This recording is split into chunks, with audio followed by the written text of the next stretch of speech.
Hello there. Welcome into a Monday edition of the show. So glad to have you, whether you're listening on your radio, streaming the show online at extrasports1300.com, or you've downloaded the free Extra Sports 1300 app, sponsored by Diversus Health, mental health and well-being for all. A veritable cornucopia of sports topics await you, and I'd love to get your take on them. 719-247-1313. I want to start the show today by doing something that I seem to do a lot more than I would like to, and that's by apologizing. But I am the bigger man. I will apologize when it is called for, and in this case, it is. I must apologize to Avalanche general manager Chris McFarland.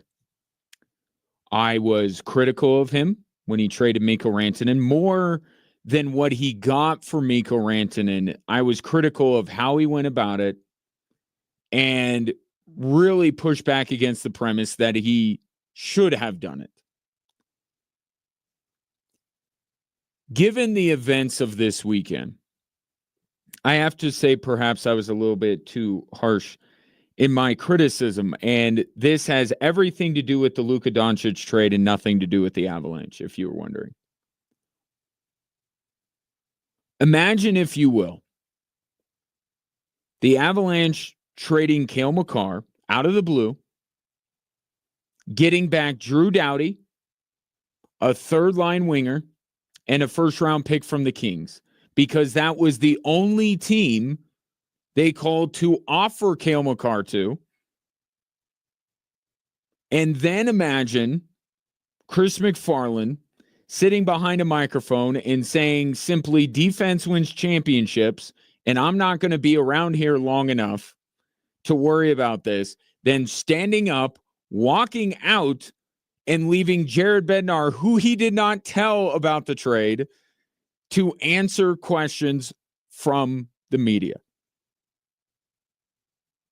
By that comparison, Chris McFarland basically took a full-page ad out in the Denver Gazette telling everyone he was going to trade Mikko Rantanen, and they basically coddled him on the way out.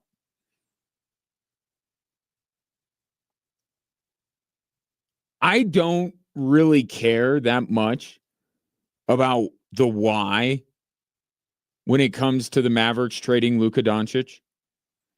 And for the record, I don't think we know the whole story. Maybe more will come out. But especially if I'm a Mavericks fan, and I'm not, and I'm saying this, but especially if I was a Mavericks fan, I don't know that there would be any piece of information to come out and illustrate the why that I would go, yep, okay, now I see. I was not working with all the information. Now I understand. Now we're all good. So I don't really care why the Mavericks traded Luka Doncic. I don't. What I care about is the fact that they decided that a 25-year-old megastar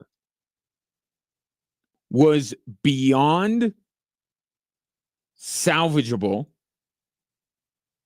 with multiple years left on his contract, who just carried them to an NBA Finals. And they felt that the best course of action was to call up one team and offer him up. Why they did that, I don't really care. The fact of the matter is they did it, and it is unconscionable.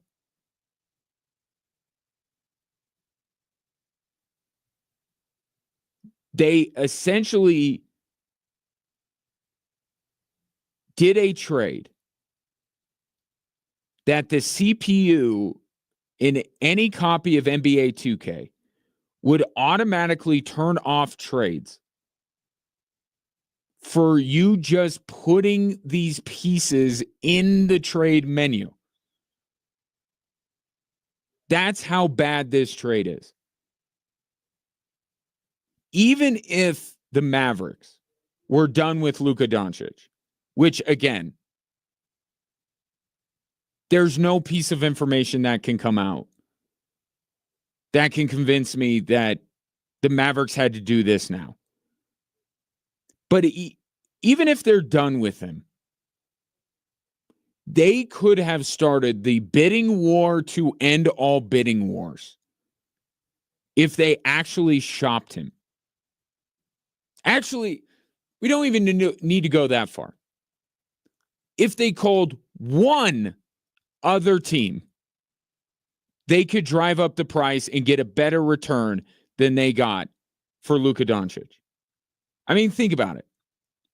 How many teams right now in the NBA would not trade their best player for Luka Doncic? How many? Denver wouldn't. OKC probably wouldn't. San Antonio wouldn't. And then the Lakers didn't have to. That's it. That's the list. Everyone else in the league would, if they could make the salaries work, their best player for Luka Doncic. And the best you could do is the second best player on the Los Angeles Lakers and one draft pick. Let me go a step further. Okay, just if you're saying, well, there are a bunch of teams, Ryan, whose best player isn't very good. So, of course, they would trade for Luka Doncic. All right, let's do that then. If you're the Jazz or the Hornets or the Wizards, would you right now, even if you got the number one pick, let's say that we wait till the summer because timing is a big part of this, right? They didn't have to trade Luka right now. They could have done this behind the scenes for a year. Let's say the draft lottery happens, and whether it's Utah, whether it's Charlotte, whether it's Washington, Brooklyn, you get the number one pick. Would you trade Cooper Flagg for Luka Doncic?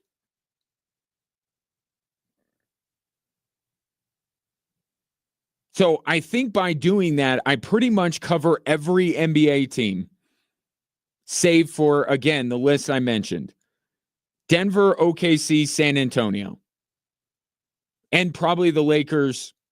But even then, maybe the Lakers would have entertained trading LeBron James for Luka Doncic at this stage in their careers. But they're lucky. They didn't have to. They only had to give up their second best player. The Mavericks said that they wanted Anthony Davis, right? Defense wins championships. Okay. What if, again, with the premise that all you need to start a bidding war is one other team, okay? What if you called Miami and Miami was willing to offer Bam Adebayo and Tyler Hero? Or Bam Adebayo and Jimmy Butler, right? They want to get out from under Jimmy Butler. They want to be done with him. What if they would have also been willing to add Bam to the mix? What if Milwaukee would have given up Giannis to get Luka? What if Cleveland would be willing to give you Evan Mobley and Donovan Mitchell? These big men I'm mentioning are not as good defensively as Anthony Davis, but they're somewhere in the vicinity, a slightly lesser defensive player, plus something else of great value, or a player like Giannis who more than makes up for, and he's not defensively inefficient. He's one of the probably 10 best defensive players in the league, but he's not by defensive efficiency, not as efficient as Anthony Davis. but on the offensive end, more than makes up for it, right? What if they were willing? What if those scenarios were a possibility? And you may say, Ryan, Milwaukee's not giving up Giannis. Miami's not going to give up Bam and Jimmy Butler for Luka Doncic. And you may be right. But how do you know? How do you know unless you call the team up and ask one other team? You don't want to make a whole spectacle out of it, a whole circus. That's fine. Call one other team. One. And you start a bidding war that maybe you end up with Anthony Davis. Maybe the Lakers become the highest bidder. Maybe they give up Dalton Knecht. Maybe they give up multiple first-round picks. But to call up one team and essentially tell them that you are willing to give up your best player for their second best player and whatever else you want to attach if you're feeling generous is unforgivable. It's an unforgivable thing that Nico Harrison, the general manager of the Dallas Mavericks, did. Unforgivable.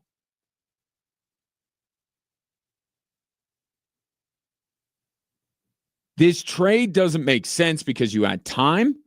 It doesn't make sense because you called only one team. The main piece you got back, if this whole thing is about Luka being unavailable, you traded for maybe outside of Joel Embiid and Paul George, the next guy up in the who do we expect to miss time at some point list is Anthony Davis.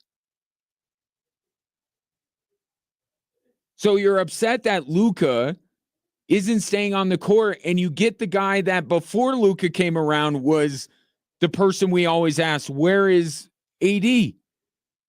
He's never healthy. We always talked about Anthony Davis that way. Like a year ago, we talked about Anthony Davis in that way. And that's the player that you can't live without. That's the player that you don't even bother to pick up the phone and see what another team would be willing to offer. That's the player that you think will take a team that went to the NBA Finals just last year and win them a title. And you're willing to give up Luka Doncic to do it.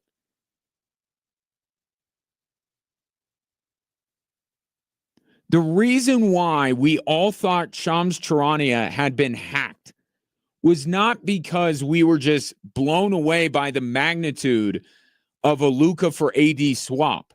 It was because we read the entirety of the trade and we said there is no way that the Dallas Mavericks would accept that return for one of the 5 best players on planet Earth. That's why we thought he was hacked.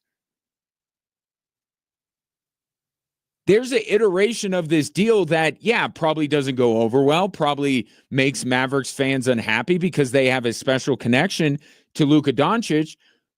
But people without that kind of emotional attachment to Luka and Dallas would look at it and say, wow, that's a crazy trade. But look at what Dallas got back. They got back AD. They got back Austin Reeves. They got back 5 first-round picks.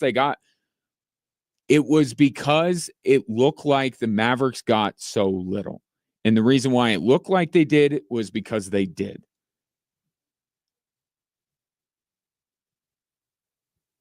You know, usually when we judge the worst trades in the history of sports, we do it with the benefit of hindsight. We have to admit that very few of us at the time, and I'll just go down the list of recent deals in the NFL. Russell Wilson, Deshaun Watson, right? Now we look back and say those were terrible deals. And there's the impact of the Deshaun Watson deals still being felt today, which I will get to shortly. But we do it with the benefit of hindsight. Perfect NBA example, the Paul George trade. Yeah, I thought SGA was a good player. I didn't think it was this.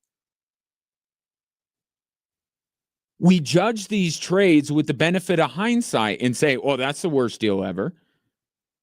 And we never give the parties involved any credit for not knowing what Shai Gilgeous-Alexander would be in the future. Like, we didn't know, but we're holding them to that standard, which is fine. But this trade is different. This trade is different because there's no projection with Luka. He is going to fit with the Lakers like hand in glove. Okay, there is no question whatsoever that Luka will work in LA. We've already seen this guy be one of the 5 best players in the world. We've seen this guy carry the Dallas Mavericks to the NBA Finals.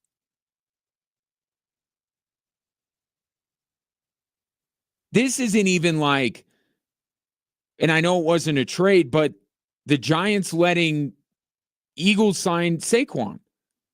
Because at least with that, we're like, well, I mean, as bad of a look as this is, we have to acknowledge that Saquon was able to do what he did playing with Philly, and it wasn't like he was going to do that for the Giants. In this case, we know what Luka is capable on his previous team because we just saw it last year. We just saw what Luka Doncic can do. So there's zero question about how good Luka Doncic can be with the Lakers. He's going to be phenomenal. We already know this is going to go down as one of, if not the worst trades in the history of sports. And we saw it immediately. We called it immediately. We don't need hindsight. We don't need to wait 10 years. We know now, partly because of what Luka's going to do, but also I'm telling you, Dallas isn't winning a title. Dallas essentially said, we're assembling the Justice League with all sidekicks, and we're going to win an NBA title. Good luck with that. They're not winning a title. And that's the only way this is a good trade. You're just coming off of an NBA Finals appearance with Luka Doncic. The only place to set the bar with Anthony Davis is that you win the whole damn thing. Anything less would not make this trade worth it. And Luka is 5 years younger than Anthony Davis. So the Lakers will essentially have 5 years in hand to do whatever they're going to do with Luka Doncic to make the Mavericks look completely foolish, more than they already do. But as Nico Ayers said at his press conference yesterday, he'll probably be buried by him, and Jason Kidd will probably be buried 10 years from now. So who cares? That's the sentiment you want to hear. Well, I won't be around, so I don't care.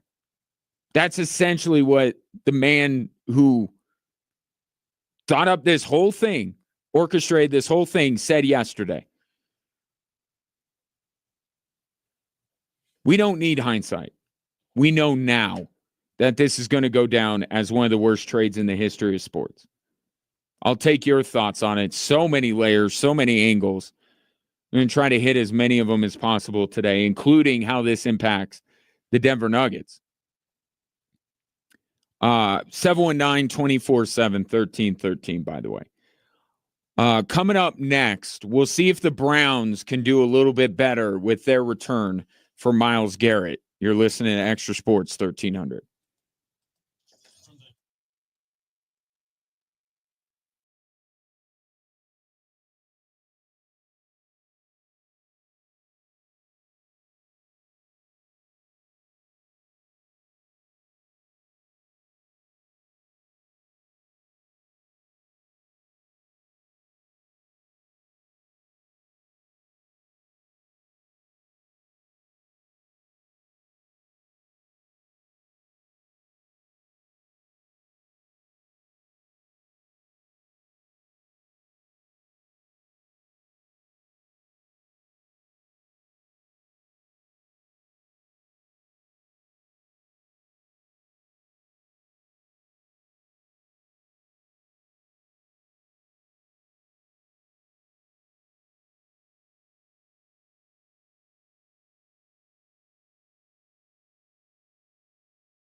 Luka Doncic traded to the Los Angeles Lakers in exchange for Anthony Davis, Max Christie, first round pick. I really blame the Jazz for this, to be honest, because they were the third team to facilitate the deal. Nuggets know what that's like. Nuggets were once in on one of these Laker blockbusters some years ago. We'll talk about that coming up in a little bit. Your thoughts at 719 247 1313. Brett in first today. Luka landed in LA and is celebrating at the country buffet. He shut it down, ate everything in celebration. Yes, there's been a fair amount of body shaming going on Luka's way out of Dallas. I will say this. Luka Doncic, as long as he got it cleared through the NBA, could be on a rascal scooter, and I would probably still take him over Anthony Davis. Because when Anthony Davis has his problems, he can't even get on the court.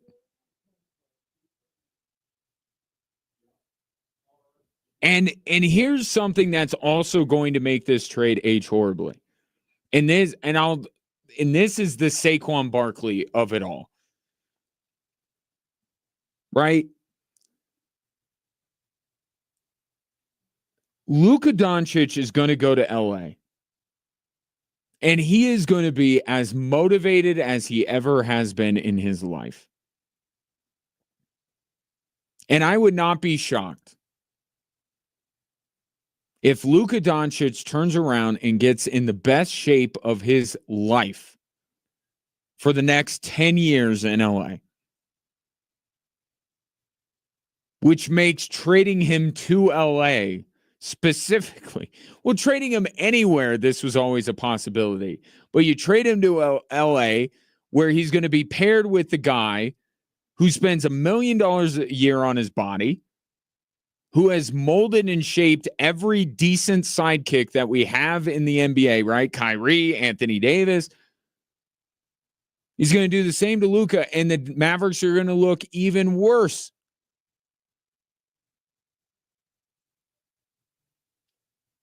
It's not a good trade. Let's hope the Browns can do better, although with their recent history, I want to get my hopes up. Myles Garrett today. I don't think I've ever seen this. I don't think I've ever seen a player post a letter on social media that says, I want out. That's essentially what Myles Garrett posted today.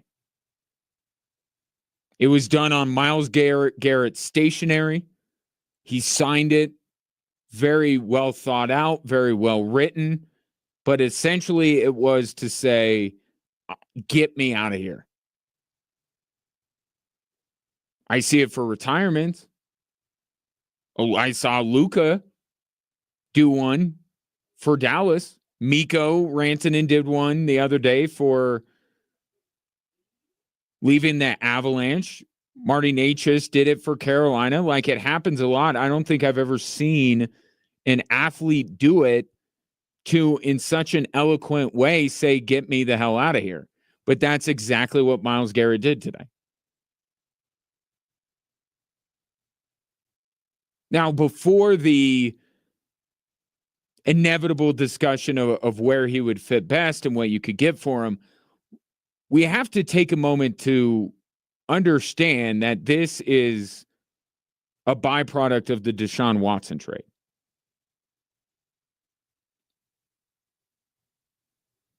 Right? And this could be essentially the final blow from that decision that the Cleveland Browns made.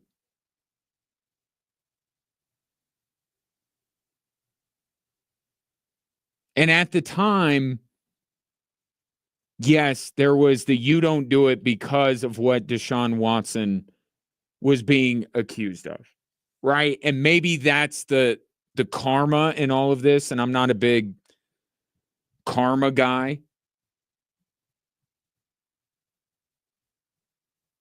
Because I just think that life has been repeatedly punching me in the gut. I don't know what I did to get this sort of cosmic justice to be perpetrated on me for my whole life. I'm not a big karma guy. But if karma exists, that's what the Browns are feeling for trading for someone who is accused of doing the disgusting things that Deshaun Watson was accused of. But I'm not minimizing it. I'm not diminishing it. I simply want to separate it for a moment. Because this was the conversation at the time. Cleveland cannot trade for this guy because of what he was dealing with off the field. Not dealing with, what he caused off the field. But from a strictly football standpoint,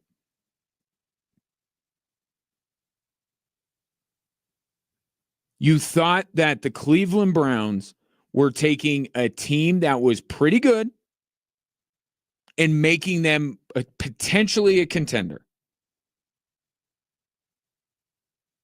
But in that, the Browns essentially sold their souls.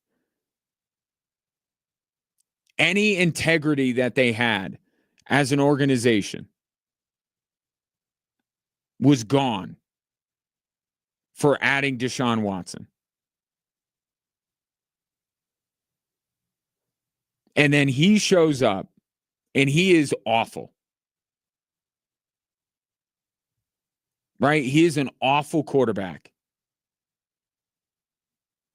And it has taken a team that was promising, was up and coming, and it has run it into the ground. And still, you saw a glimpse when they didn't have Deshaun Watson and Joe Flacco, and you're like, that team's still there. The team that Baker Mayfield led to the playoffs, they're still there. If they could just extricate themselves from Deshaun Watson's contract, they got an opportunity. But the premise for that was largely based around Myles Garrett. Right? The team they had, how promising they could be, was based around Myles Garrett. And now, because they made the Deshaun Watson deal, and they've gotten so bad with him at quarterback, that now Myles Garrett's like, I got to get out of here. And once he's gone, then the Browns have nothing.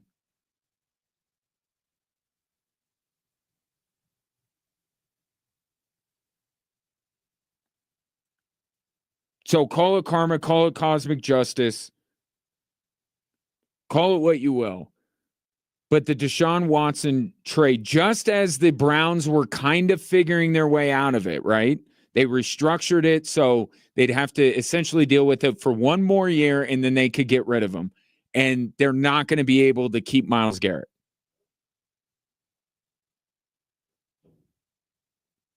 And I don't think that Myles Garrett is going to be in a Browns unit. This thing is going to drag out, no doubt about it. We're just we're not even to the offseason yet. We still have that football game on Sunday. We're not even there yet. So this thing is going to drag out. There's no doubt about that. Myles Garrett's not going to be in a Browns uniform week 1.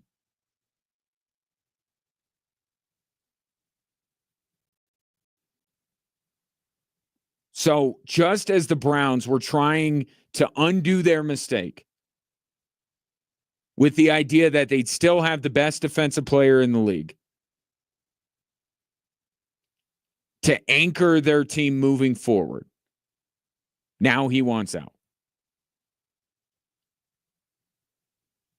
Unfortunately, I don't blame him. Cleveland's a great city. The Browns fan base is a fantastic fan base, and they deserve better, but so does Myles Garrett. The place that automatically comes to mind, no, it's not Denver.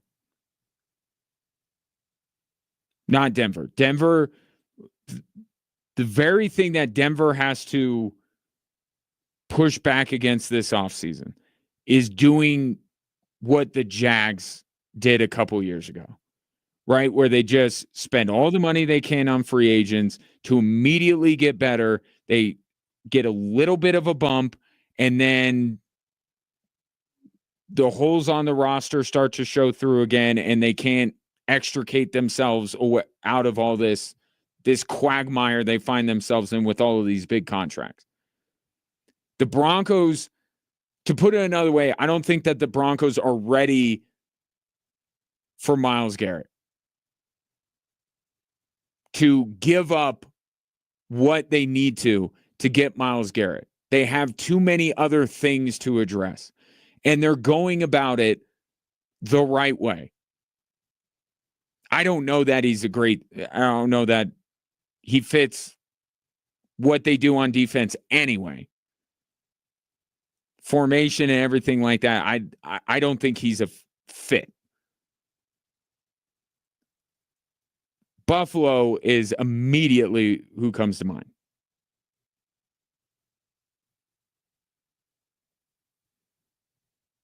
You know, Bean said it the other day. They got to keep knocking on the door, keep kicking the door, whatever.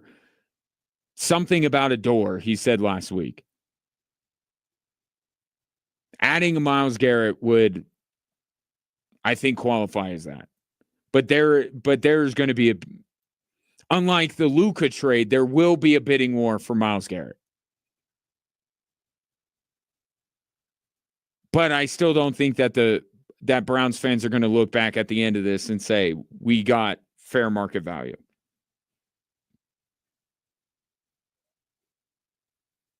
I think they'll get Diana Rossini said she talked to an executive and a first plus. So a first round pick, a player, and a mid round pick or something like that. That's going to be what one NFL executive thinks is the return.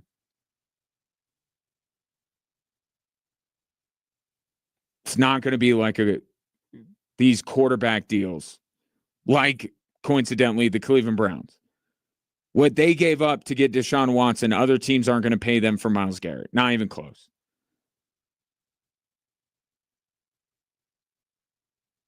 So the Browns will ultimately lose this trade.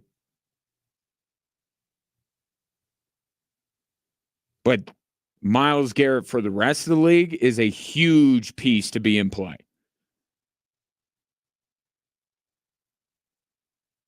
And Buffalo's who immediately came to mind, but they're far from the only team. There are a lot of teams that I think are going to be calling on Myles Garrett, and a lot of teams that could look at Myles Garrett as a difference maker for them to take them from where they are to where they want to go.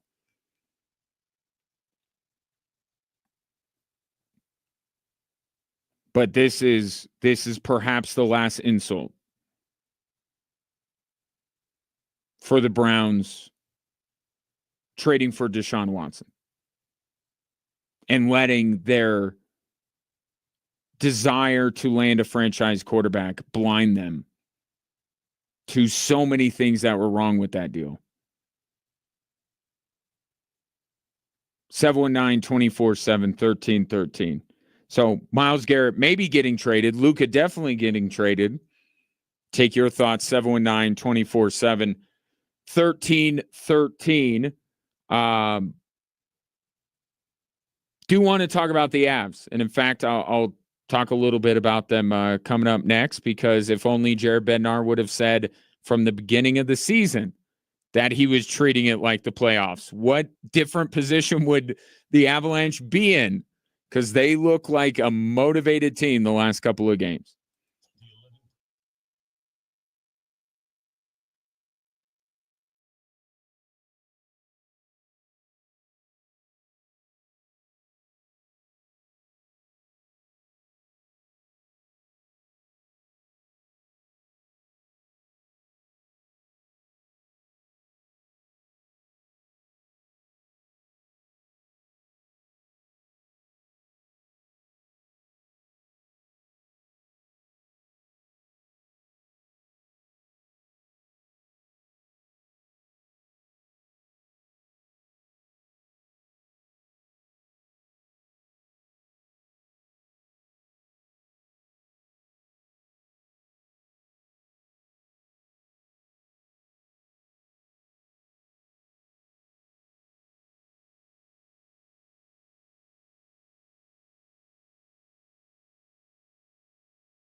The big game is coming up on Sunday, which means it's time to make your plans as far as food is concerned. May I suggest placing your pre-order with Hooters? You could get 50 boneless wings for $79.99 or 50 bone-in wings for $89.99.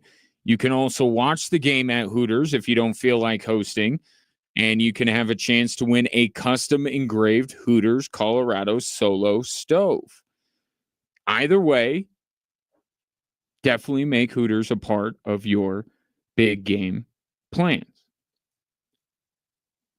Jared Bednar said that he was going to treat the next 5 games like the playoffs. And 2 games into it, so far so good. Dominated St. Louis, dominated Philadelphia.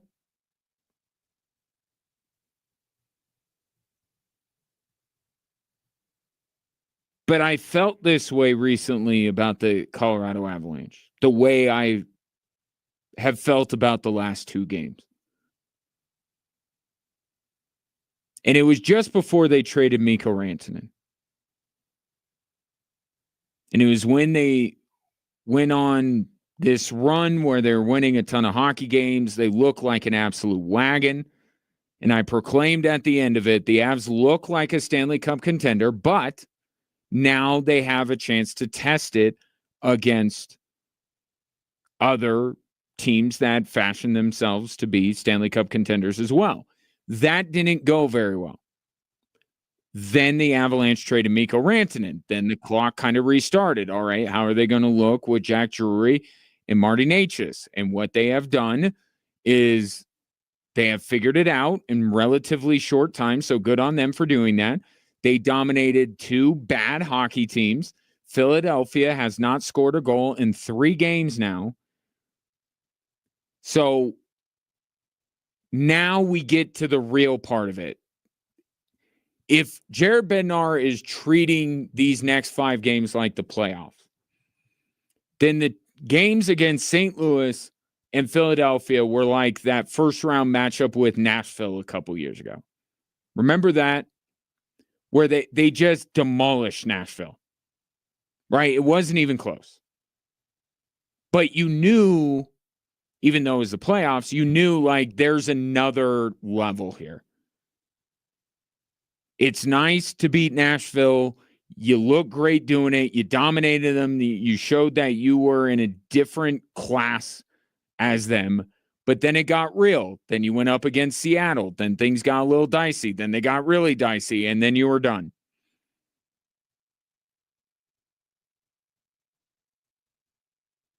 It's good to see that this team is responding and playing at a very high level, because they have played at a very high level in back-to-back games now. They have played at a playoff level, but the teams they have gone against are nowhere near playoff caliber. And that's why these 2 games look the way they did. That's why they have scored 100 goals against St. Louis, and that's why they completely shut down the Philadelphia Flyers. The Blues and the Flyers are not good. Now we get to what matters. Tomorrow night, Vancouver. Although they just made a deal to get rid of JT Miller. So I don't even know if Vancouver really is a great measuring stick for the Colorado Avalanche. But it's I'll say it's a step up. It's certainly a step up from what they have played the last couple of games, but really Calgary's the big one, right? Well, bigger, and then you have biggest with Edmonton.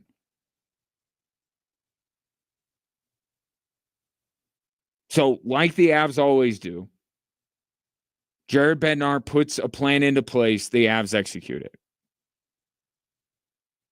Right? And it's what makes Jared Bednar one of the better coaches in the NHL. It always seems like his messages are received. It always feels like the buttons that he pushes are the right ones. And it's looking like that. But until the Avs with this new look team go up against a playoff team in Calgary, a Stanley Cup contender in Edmonton, and look like they have against St. Louis in Philadelphia, then I can't completely buy in. But again, the big story with this team right now is that power play. Since the minute Natchez arrived, it's looked better. Now they're getting the results. Again, lesser competition, but they are getting the results. Now it's time to get them against decent to high level teams. And that will play out throughout this week. The other part about this with the Avalanche, and I don't know how much time I really spent on it because, for obvious reasons, everyone's so fixated on the fit of the new guys. Nathan MacKinnon's going to win the MVP this year. Right? And maybe that doesn't sound like a profound statement. I don't mean it to be a profound statement. But the way he's going, not just leading the league, say he falls off the league lead. I think Nathan MacKinnon's MVP is almost guaranteed. I think he's going back to back. Because this team's going to make the playoffs. Nathan MacKinnon's going to be, if not the league leader in points, he's going to be second, at worst third, probably.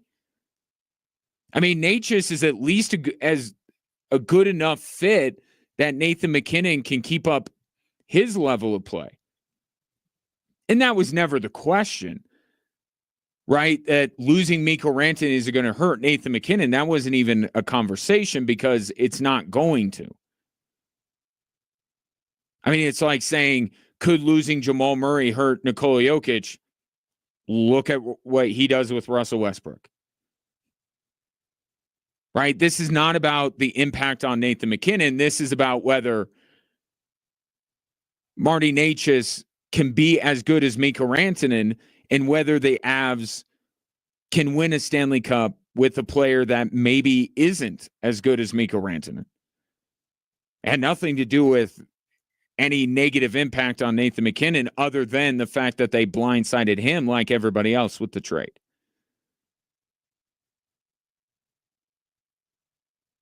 But now you don't even have that, well, he plays with so-and-so. Like, I know he still plays with Cale Makar, but it doesn't seem like playing with Cale Makar is held against him.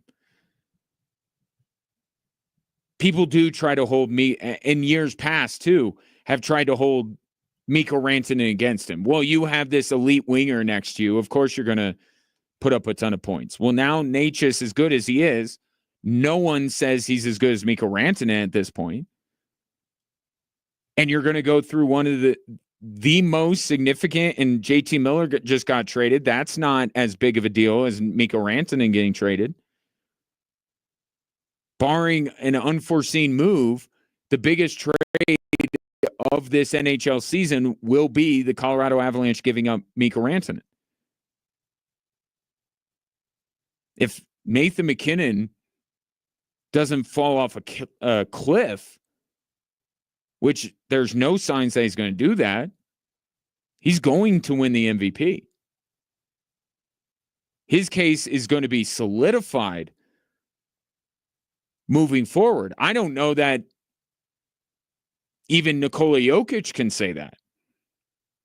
That Nikola Jokic can further fortify or make his MVP case even stronger as the season goes on. Nathan MacKinnon can, because the longer he goes and he keeps up this level of play, while they essentially gave up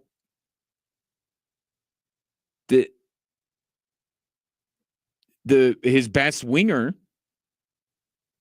he's going to win the MVP.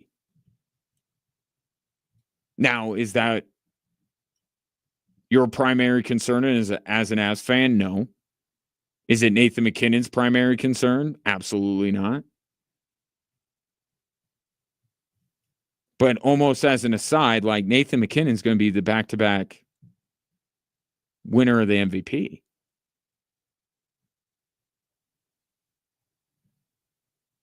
But Avs look really good against St. Louis and Philly this weekend, that's for sure.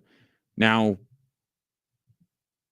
as the week goes on, they'll be getting into their weight class slowly but surely, and we'll see how the Avs go. And then there's, the Four Nations, the return of Nichushkin, the trade deadline.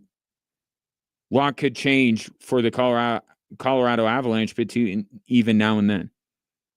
But this is another stretch of games that are a little bit more of a litmus test for them, and they did not pass with flying colors the last time. 719-247-1313. Take your thoughts on the Avs. Coming up next, back to the Luka trade. How does this impact the Denver Nuggets? If you were to buy future stock to say, I believe out of these three teams, this will be the next one to win a championship. Dallas, LA, or Denver? I'll give you my thoughts coming up next here on Extra Sports 1300.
Welcome in, Drive Time Sports on this Monday. Ryan Kaufman with you. You can watch the show live, as many people are, on our social media platforms and my social media platforms. If you follow me on X at Gingerly Tweets, if you follow me on Instagram at Kaufman Sports, you can watch the show live there as well. Certainly, Saturday night will be one of those nights that we look back on, and it would be a where were you win. And there have been a few times like that. I remember vividly where I was when the Chiefs drafted Patrick Mahomes. I remember where I was when Nolan Arenado was traded to the Cardinals. I remember where I was when Kevin Durant signed with the Golden State Warriors. I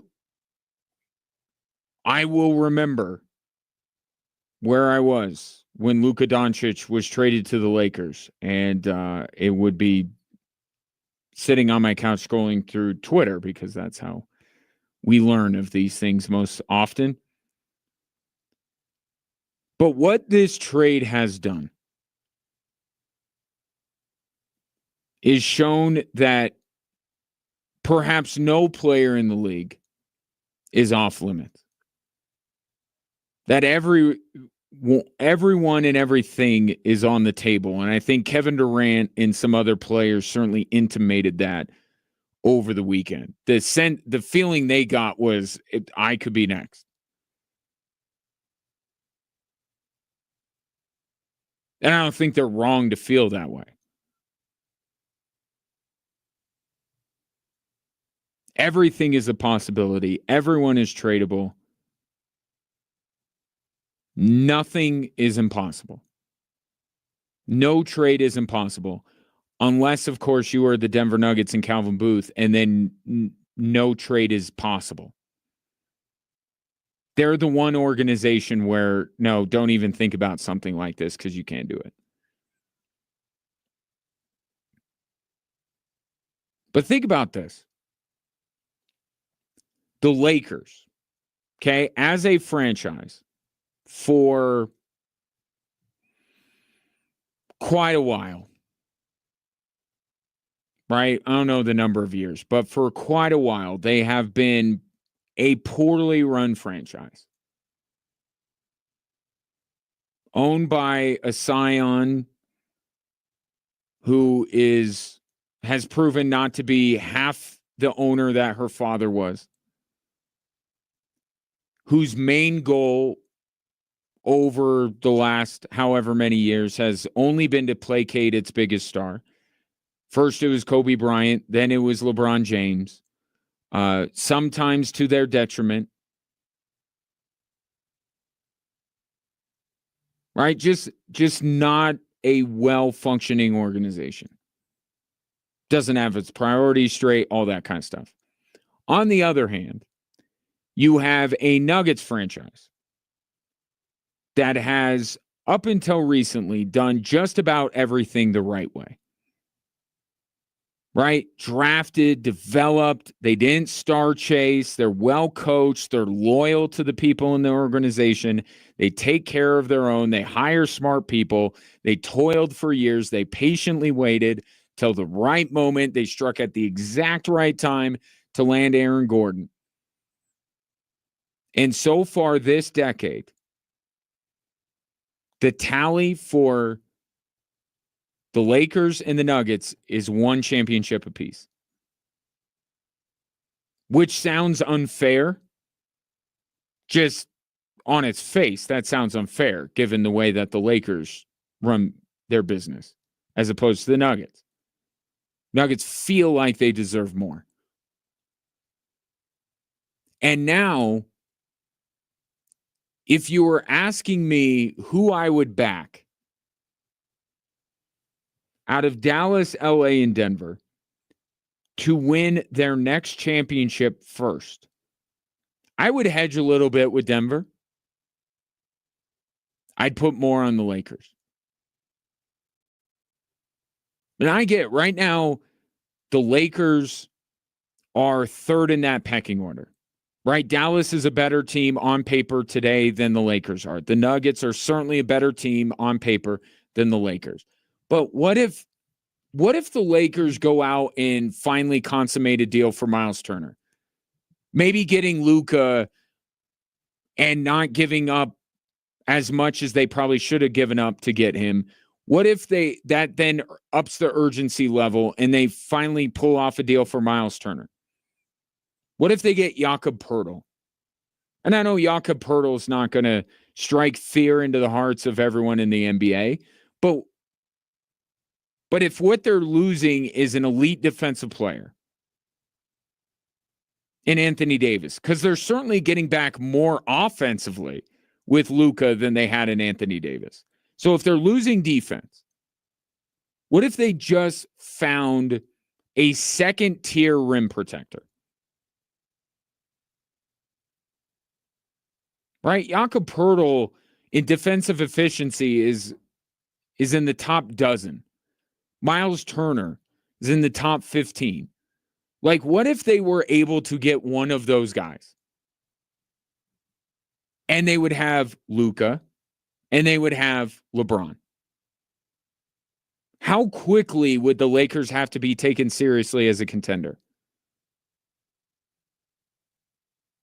In this Western Conference, where everybody outside of Oklahoma City has some pretty major question marks surrounding them, the Lakers would get in the mix in a real hurry. Right now, they're just fun. Right now, they're just interesting.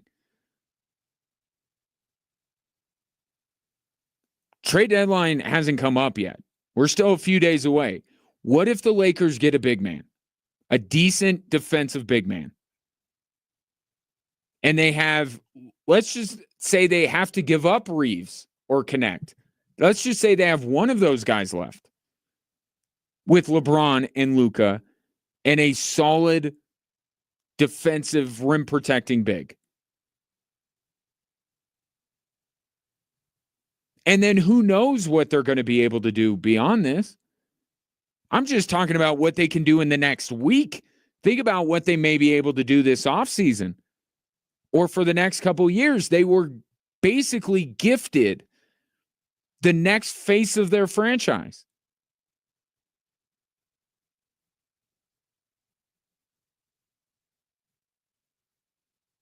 Magic, Kareem, Shaq, Kobe, LeBron, Luka.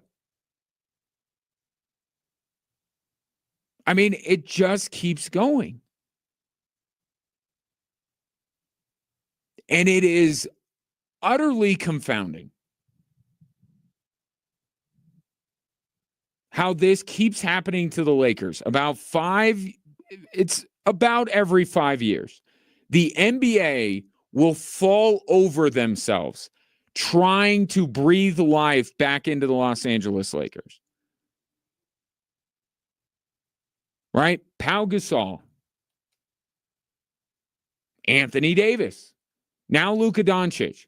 Why does a league that I thought for so many years was under the thumb of the Lakers and wanted to be done with them and couldn't wait for the Lakers dynasty to be over and for them to be irrelevant, why do these teams keep trying to breathe life into that franchise?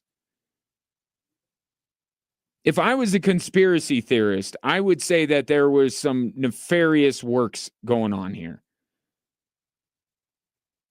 Rob Pelinka is meeting the Mavericks general manager at a coffee shop and is being asked if he would take on Luka Doncic. Please, sir, could you see it in your heart to take on Luka Doncic for us? How does this keep happening? How does it keep happening that a franchise that from every objective measure is a bad organization with bad management and a overall kind of bad roster, that makes its two primary orders of business this summer drafting LeBron's son and hiring his podcast co-host to be his head coach. How can that organization have Luka Doncic dropped into their lap like this? Meanwhile, a franchise in the Nuggets, the last calendar year notwithstanding, has done everything right. Everything right. They have worked so hard and waited so long to finally win a championship. And if the Nuggets don't win the championship this year, I'm telling you, I think that the Lakers win a title before the Nuggets do. If not this year, because I'm not buying Dallas or LA this year. I think the Lakers can get right in the thick of things in the West with another move. And I will say this, Dallas can be a tricky matchup because they are collecting big men like Infinity Stones.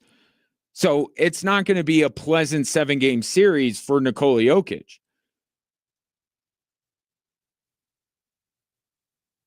But I do think that the Nuggets would triumph over the Dallas Mavericks. And I do think that if the two teams are as currently constructed meet up, I still think that the Nuggets beat the Lakers. But my point is, you can see a path here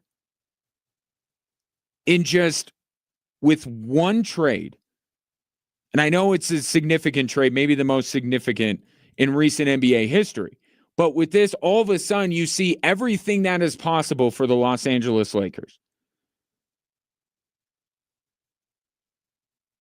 And they didn't earn it. They did nothing.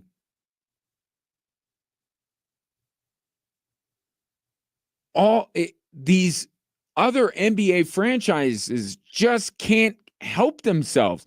They want the Lakers to be good as much as maybe Adam Silver and the league do.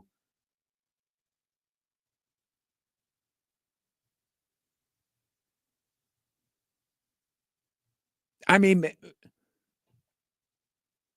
even the trades that don't ultimately work out for the Los Angeles Lakers, you still look at them and go, my goodness, what are we doing here? Dwight Howard didn't work out in LA, right? The Steve Nash, Kobe, Dwight Howard. You know who facilitated that deal? The Denver Nuggets. They were the third team.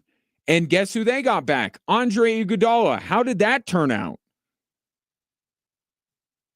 The Orlando Magic, knowing what happened to them in the past, that they lost Shaquille O'Neal to the Lakers, offered up their next great big man to the Lakers. They gave him over willingly. Shaq at least left as a free agent. They handed him over willingly. Now, it didn't work out for the Lakers, but we didn't know that at the time. These teams just can't help themselves. And now Dallas is giving them the face of their franchise for the next decade. And I'm not saying that because I think that Luka Doncic is going to play as long as LeBron. Not at all. Luka's 25 years old. That's why it's the face of the franchise for the next decade. He's 25 years old. And among the myriad of issues I see with this trade, the fact that you would give up Luka Doncic, who is 5 years or 6 years younger, I guess it will be 5 when Luka turns 26 here pretty soon, 5 years younger than Anthony Davis. And Dallas has the gall to sit up there yesterday and say Anthony Davis is best for them now and in the future. What future are you talking about? Anthony Davis is on the wrong side of 30 with a bad injury history. What future are you discussing?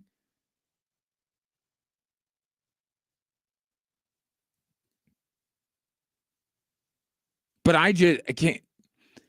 The Lakers' path to be great again, to be a championship caliber team, it's not difficult to see.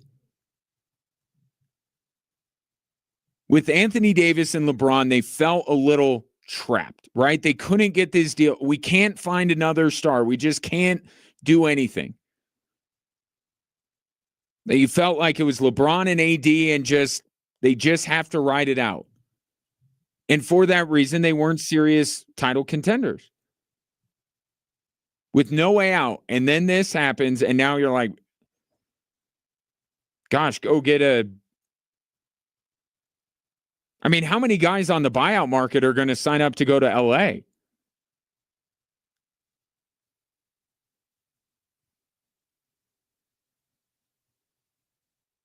And then you have these teams on the other end, and Denver's not the only one.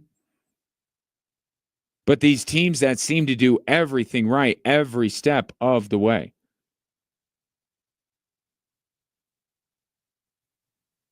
And the Lakers just, every 5 years or so, a superstar just gets gifted to them by the NBA. And it's confounding.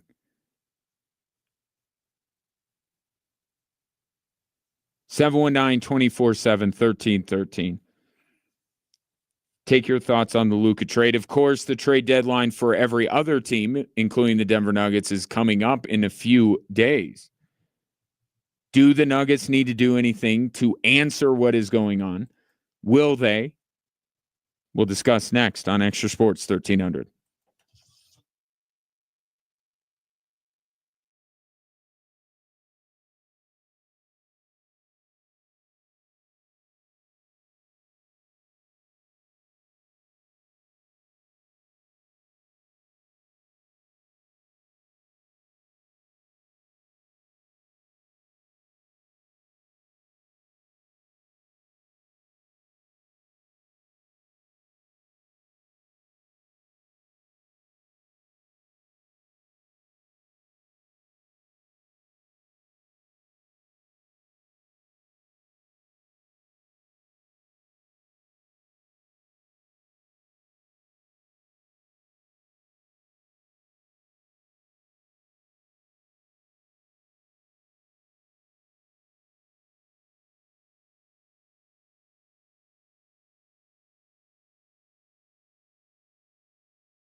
The Broadmoor Winter Polo Classic is back February 22nd at the Norris Penrose Event Center. Enjoy thrilling polo matches, gourmet food, and winter festivities. Perfect for everyone. Don't miss out on Colorado's premier winter event. Tickets start at just $30, so gather your friends and family and make it a day to remember. I'm reacting, and I would like your reaction to the trade of Luka Doncic to the Los Angeles Lakers. Tom says, horrible trade for Mavs, but I disagree. Luka will get in shape or play defense. Well, I didn't say he'd play defense. I didn't say that. But I did say that there's a chance that he could get in the best shape of his life. That is a relative term. Playing with the Lakers and learning under LeBron. Adds Lakers will not win a title with him. They will be more relevant, but I don't believe they will win a title with him. Well, you and I disagree. Just do. I think that the Lakers will win a title with Luka. And if it's not that Luka's enough, like let's say LeBron is done within the next year or two. Okay? He's gone. Luka's the face of the franchise. What's to keep this from happening again? That's what I was just speaking about.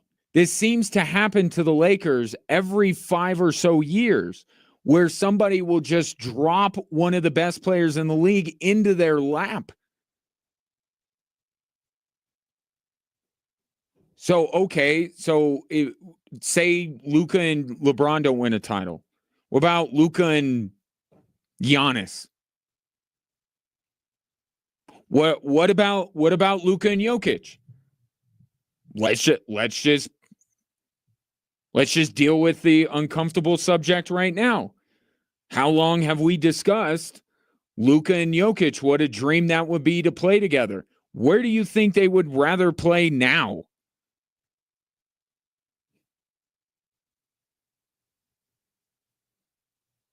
Right? It's all fun and games to talk about, oh, Jokic is never going to Dallas. And I don't think he would want to go to LA, but don't you feel a little bit more nervous about it? Especially given what's going on with the Denver Nuggets right now and how Nikola Jokic, as close as Nikola Jokic comes to complaining he's doing. Talking about how he's playing the best basketball of his career. He's talking about maybe finally we're getting serious.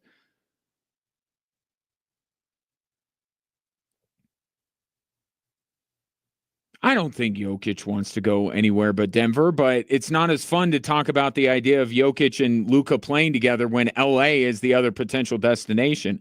It was all fun and games when it was Dallas.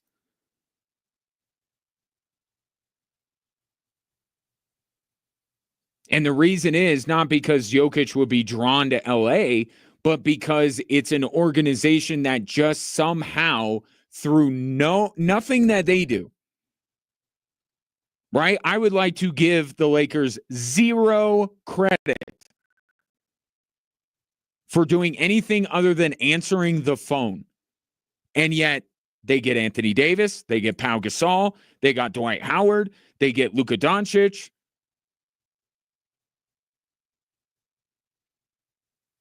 Who's to say that the Lakers don't end up with somebody else to pair with Luka in 2 years, in 3 years?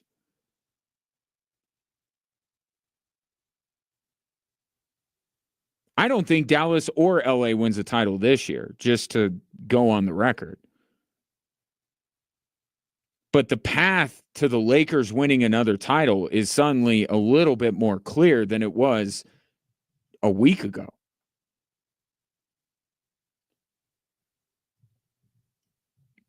And meanwhile, you do have the Denver Nuggets.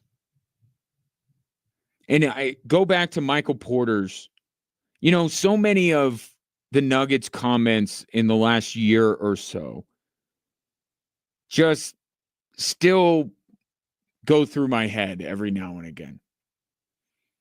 I remember Josh Kroenke saying once that if you're not getting better, you're getting worse.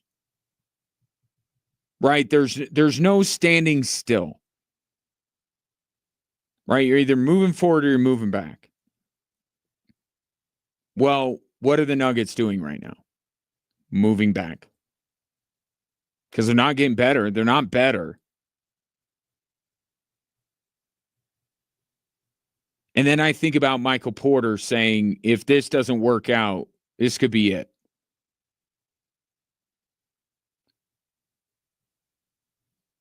The Mavericks basically had the same dilemma with Luka Doncic as the Nuggets had with Jamal Murray. Right? These are two franchises that were dissatisfied with an immense talent that wasn't as serious about his craft, especially when it comes to physical fitness, as they needed to be, in their opinion. Right? That's how the Nuggets felt about Jamal Murray. And how they responded was by signing him to an extension. And how the Mavericks responded was that they traded him. Now, I do think that the Nuggets did the right thing. Okay, because at that time, Jamal Murray's trade value was not high enough. You weren't going to get anything there. The time frame was not the same as it is with Dallas. In no way, shape, or form am I saying that Dallas did the right thing and the Nuggets did the wrong thing. But I'm saying because the Mavericks did what they did,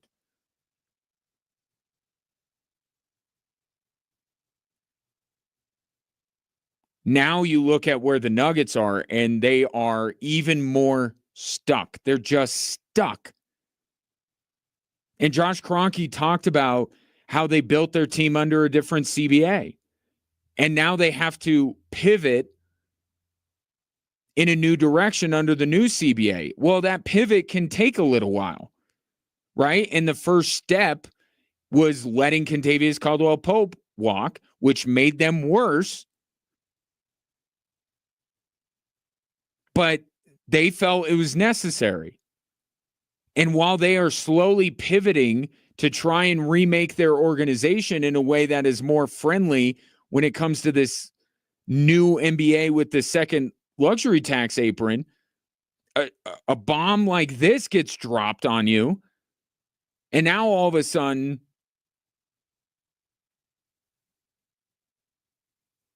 you're wondering how the Nuggets are going to be able to pivot fast enough to then race the Lakers to a championship. And I think the only way that they do it, and you're going to see a lot more Michael Porter trades mocked, the shortest path for the Nuggets to really gain the flexibility and still have a chance to improve their basketball team, to me, is to trade Jamal Murray. I just don't know that you can get enough back for Michael Porter without, by the way, sacrificing something that is integral to winning in the NBA, which is three-point shooting. He's the only guy that does that on your team.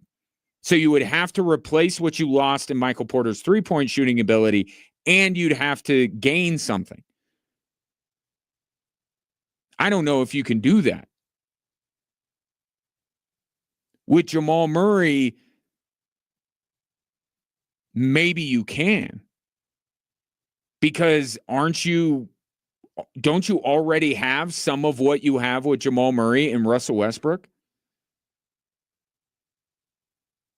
Russell Westbrook and Nikola Jokic are one of the league's best duos. Right? The numbers they're putting up, the efficiency. So what was most special about Jamal Murray and Nikola Jokic is that two-man game, and while Jamal Murray was doing whatever he was doing, Russell Westbrook was forming that same kind of partnership with Nikola Jokic.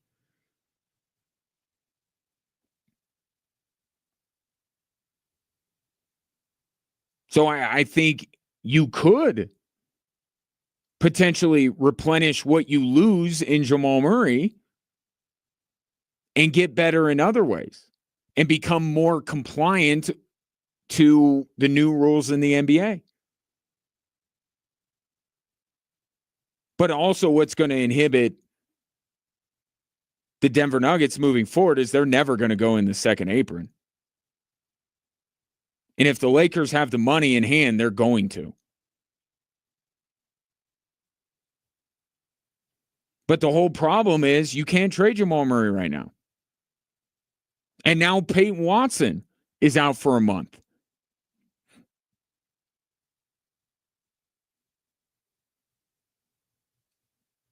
So this seismic shift in the Western Conference is happening. And the Nuggets can essentially do nothing about it right now. This offseason, they can. And that's why I go back to the comments of Michael Porter. If this doesn't work out,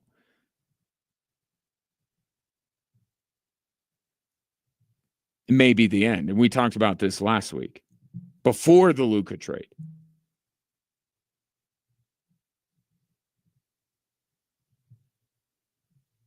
So we'll see what the Nuggets do. And this is not about trying to match what the Lakers and the Mavericks are now.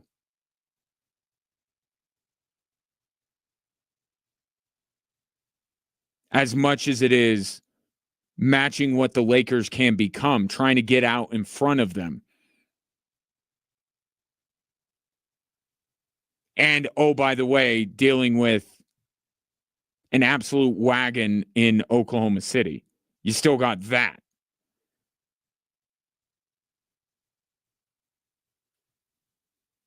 Seven 719-24-7-1313.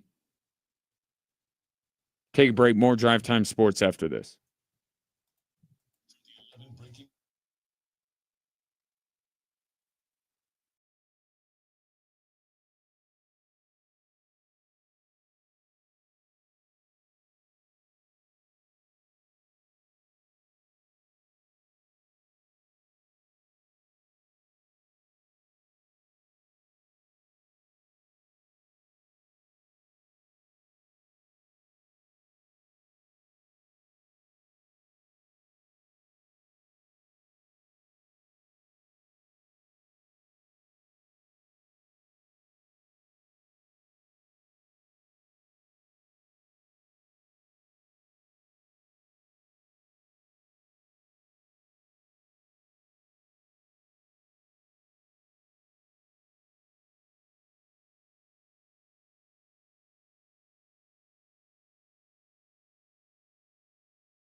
Time to plan your big game party by placing your pre-order with Hooters. You could get 50 boneless wings for $79.99 or 50 bone-in wings for $89.99. And if you don't feel like hosting, you can also watch the game at Hooters on Sunday for a chance to win a custom engraved Hooters Colorado Solo stove.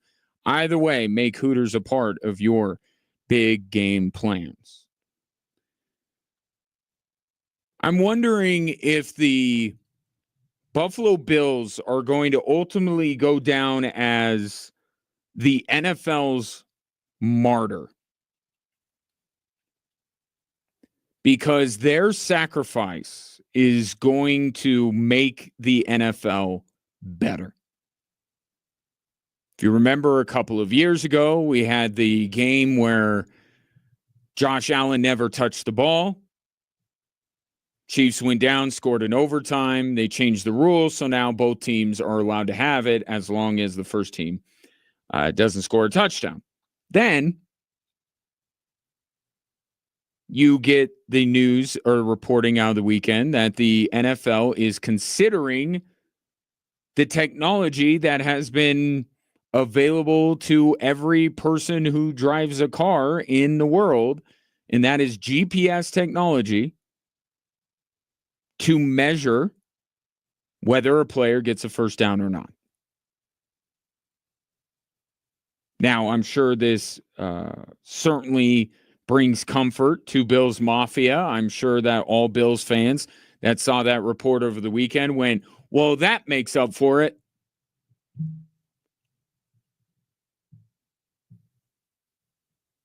But like the Bills are becoming like this modern NFL martyr that they have to suffer so everyone else can thrive. The NFL can be better because of the sacrifices of the Buffalo Bills.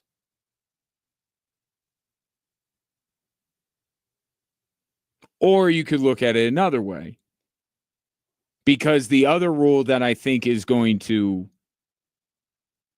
be reviewed, talked about, is the fake sliding thing.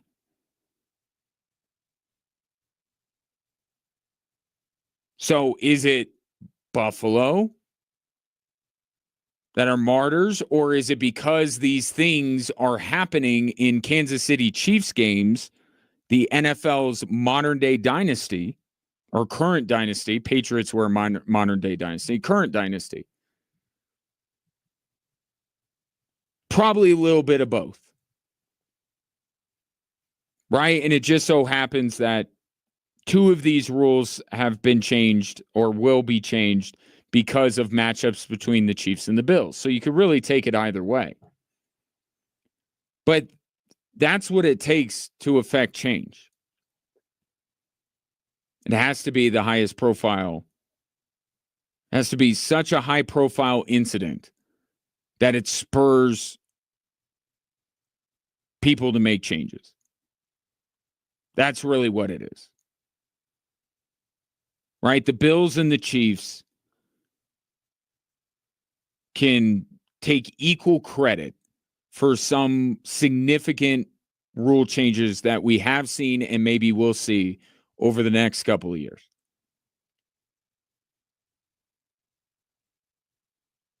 But it really speaks to the power of the NFL.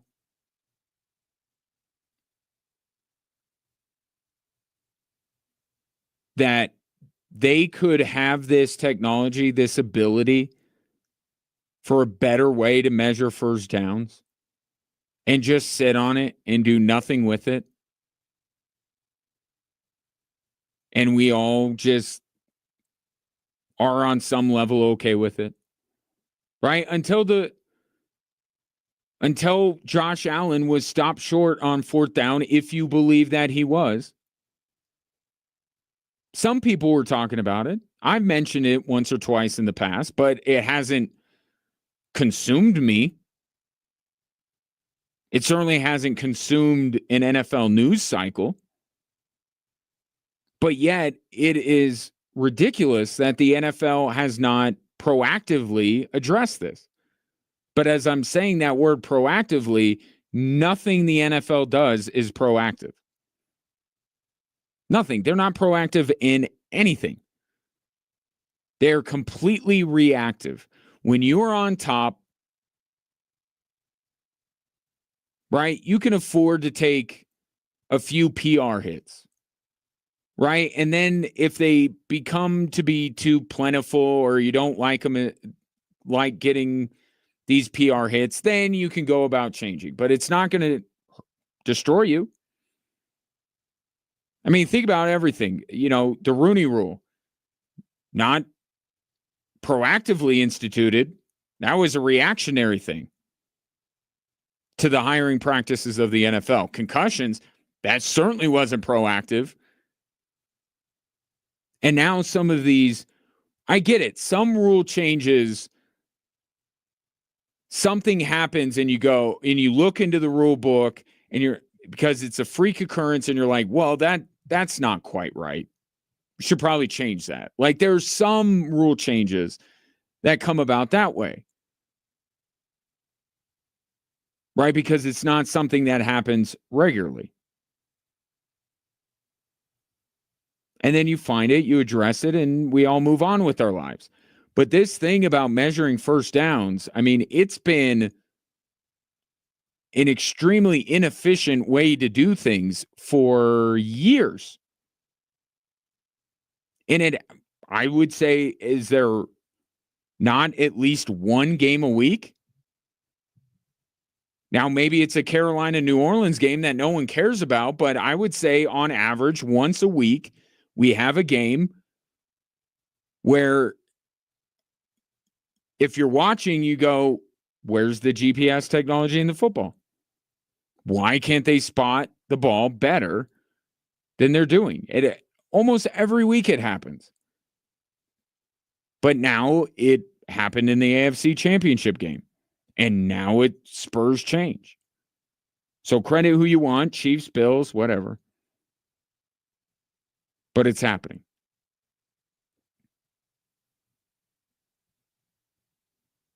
Maybe. I don't know. NFL, again, they move glacially at times when it comes to change. So they may discuss it just to placate people, just to quiet down people as they're beginning their crown jewel of a week. They don't want the conversation to linger about the Bills. They essentially telling everyone, we're looking into it. We're looking into it. Okay, let's move on. We'll pick this up later. Focus on Eagles, Chiefs. We'll see how that works. I think the NBA did a better job of putting the Super Bowl on the back burner or putting the Bills Chiefs on the back burner than the NFL did. But it's just been a blatantly obvious thing that they could fix. Wouldn't slow the game down. Wouldn't lead to these types of conversations.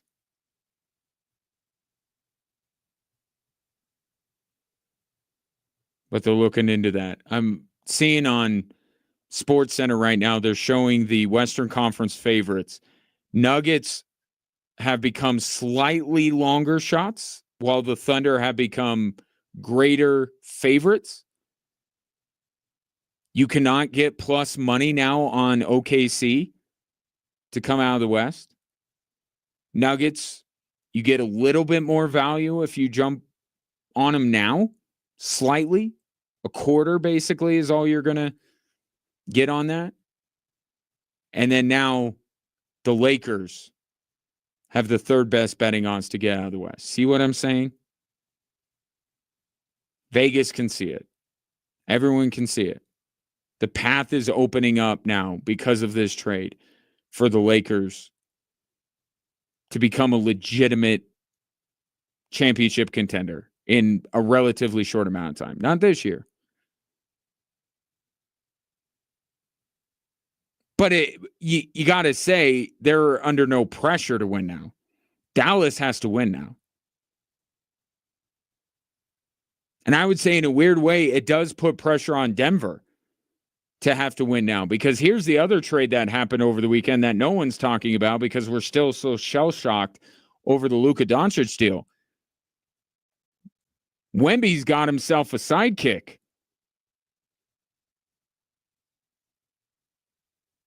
Spurs are coming.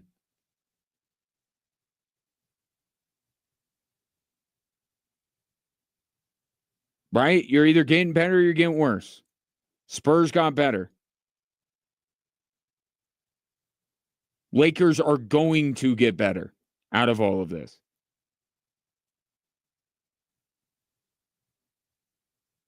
Mavericks are going to get worse out of this. And the Nuggets have been getting worse. I love that trade for San Antonio. If Jamal Murray and Nikola Jokic stay together, I give it maybe 2 years. 2 years until De'Aaron Fox and Victor Wembanyama is looked at as a better duo than Jamal Murray and Nikola Jokic. It's mostly Wemby, but you could argue now De'Aaron Fox.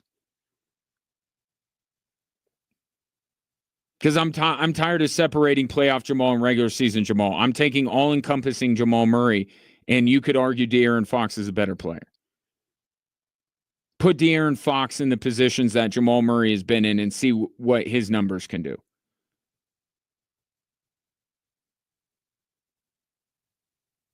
Lakers are in a really good spot. Spurs love what they did.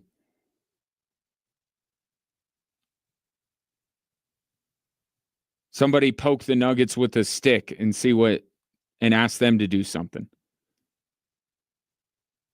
Not do something just to do something. Do something that can help you get to where you want to go faster. Where does this team want to go? What are they trying to do? Are they trying to win a title? Well, make a move to help you win a title. You want to try to be more cap compliant because you're unwilling to go in the second apron? You made it the big bad boogeyman, and the Boston Celtics spit on it and said, we're running it back, and they'll probably win another title because of it. Whatever the Nuggets are trying to do something so we know what you're trying to do. Because right now, I just think they want to be more cap compliant. Don't have to make a move just to make a move, but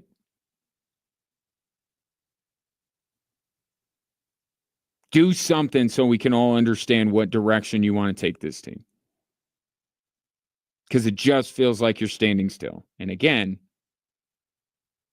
if you're standing still, you're actually getting worse. And you see it. I'd feel better today if I was a Spurs or a Laker fan than I would if I'm a Nuggets fan. 719-247-1313. Coming up next, we'll reset with the three stories that are driving the show. Luka, Garrett, and the Avs. You're listening to Drive Time Sports on Extra Sports 1300.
Hello there. Welcome in Drive Time Sports on a Monday. Ryan Kaufman with you, and I appreciate your patronage, whether you're listening on your radio, streaming online at extrasports1300.com, or you've downloaded the Extra Sports 1300 app for free, sponsored by Diversus Health, mental health, and well-being for all. Nuggets and Pelicans tonight.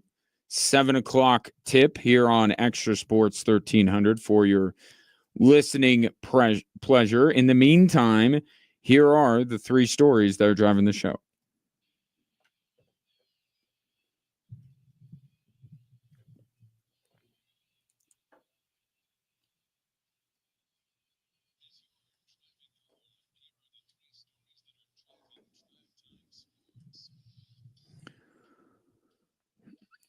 All right, we start with a story so shocking that we need an actual news person to deliver it to you.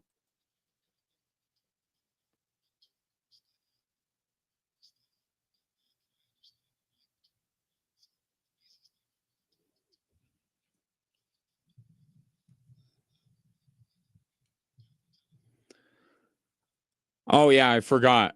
I wanted to hear from the man who just consummated one of the worst deals in sports history. I wanted to do that. I was going to do like a news report, and I'm like, no, you got to hear from the man himself, Nico Harrison, who completed a trade so bad on Saturday night that everyone thought that someone had hacked into Shams Charania's Twitter account.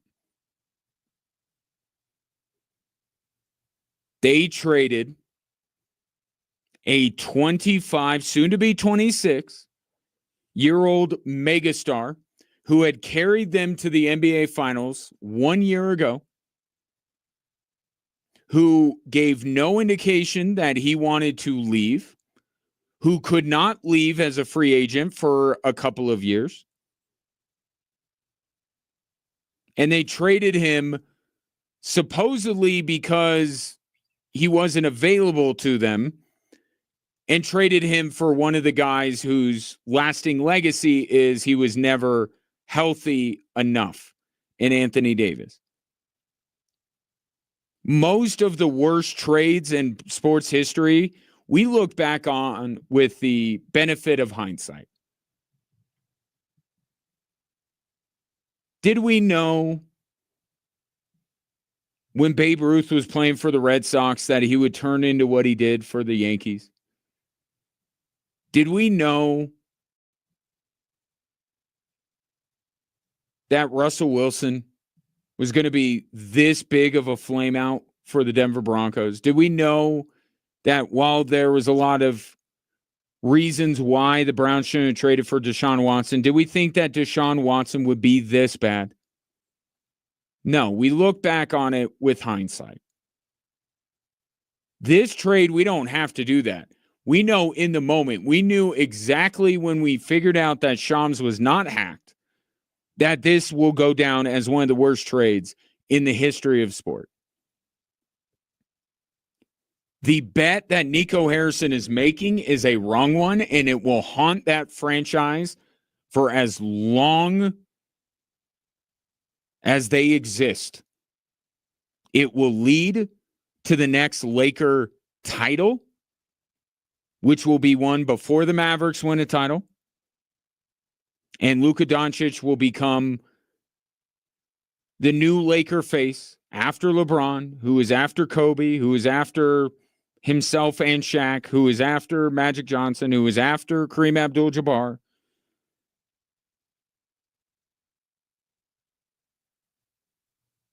Mark Cuban didn't understand it. NBA players didn't understand it. Nobody did it. Nobody understood it because it's bad. It's a bad trade.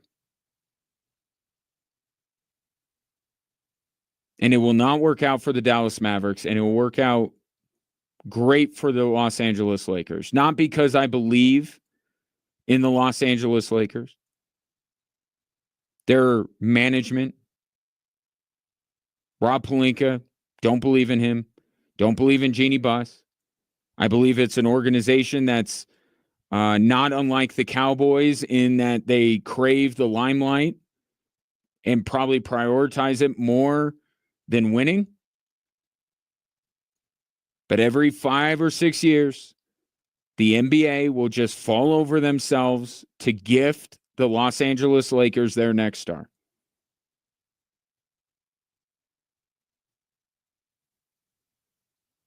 And they have one in Luka Doncic. We will not need the benefit of hindsight to know that this is one of the worst trades in the history of sports.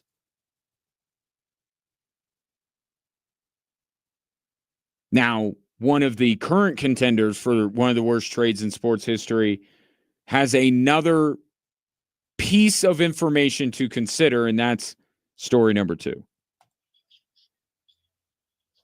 Final that you're being traded. There are still many steps to go through. And again, the Browns have been very public in the idea that they're not moving on from Myles Garrett. Adam Schefter, of course, you know that voice. Myles Garrett very eloquently and very politely on social media today said, "Get me the hell out of here." Requesting a trade from the Cleveland Browns, saying that simply going to the Hall of Fame is not enough for him. He wants to win a Super Bowl. And the Browns will see this stalemate, how long it goes, whether the Browns will ultimately win out. But this, for right now, is another negative impact on the Browns organization because of the Deshaun Watson trade. The domino effect that has occurred in that organization since they put better judgment, maybe even morality to the side in order to fulfill their lust for a franchise quarterback, and it has kicked them in the rear end every step of the way since. First, it was the PR. Then it was how bad Deshaun Watson all of a sudden now is at quarterbacking.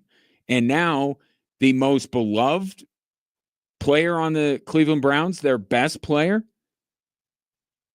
the guy that once you do find a way to move off of Deshaun Watson, that you will say, at least we still have him and we got a chance here to rebuild, is now like, I want out of here.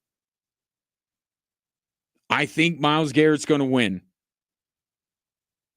But I'm sure the Browns are telling Adam Schefter and every NFL insider that they have in their Rolodex that they're not going to trade this guy. And they don't have to right now. What difference does it make? Keep him on the roster. Let him spout off on social media. It doesn't matter. But there will come a time where it becomes a distraction, where the offers get better, the offers get more plentiful. And I think that Myles Garrett will be somewhere else, and a Buffalo Bill feels like the natural next destination.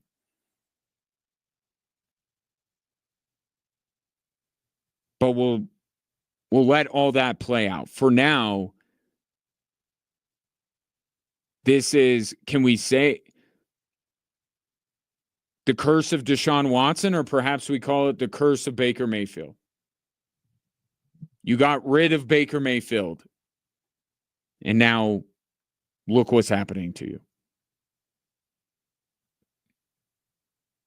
Let's hope there's no curse of Mikko Rantanen. Here's story number 3. Now Drouin. Things opening up here for the Avalanche. Middlestad, he's got a trailer. It stands to run. He scores!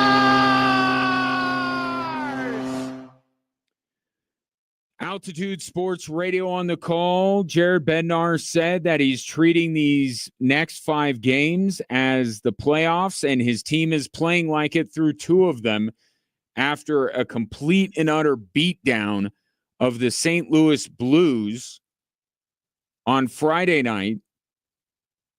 The Avs followed it up yesterday with a commanding 2-0 win over the Philadelphia Flyers. And if not for the outstanding play of the Flyers goalie, that game would have been 6 or 7-0 like the Blues game. Avs dominated Philly. But it has to be said that the Blues and the Flyers are terrible. And that is not going to be the games in which you can judge whether this trade of Mikko Rantanen actually works. Because this team looks like they did a few weeks ago. They had beaten up on a lot of bad teams, looked really good doing it. Then they ran up against other playoff teams, other championship contenders, and they didn't quite measure up. And then there goes the Mikko Rantanen trade, which I think those two things are linked. I don't think it's a coincidence. And now they've been up on some bad teams again after the initial, getting to know you with Natchez and Drury. And as this week progresses, the competition level will step up. Vancouver, better than Philly and St. Louis. Calgary, better than Vancouver. Edmonton, better than all of them. This week, by this time next week, I think we'll have a better sense of how good this Avs team can be with their two new additions. Credit to them for answering the bell. They're certainly playing like it's the playoffs, but not exactly playoff caliber teams on the other side of the ice. Nathan McKinnon was the other goal besides Sam Girard yesterday. For those keeping track at home, he is still leading in points. 719-24-7-1313. Take your thoughts on the three stories that are driving the show. Drive Time Sports continues here on Extra Sports 1300.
Broadmoor Winter Polo Classic coming back to the Norris Penrose Event Center on February 22nd.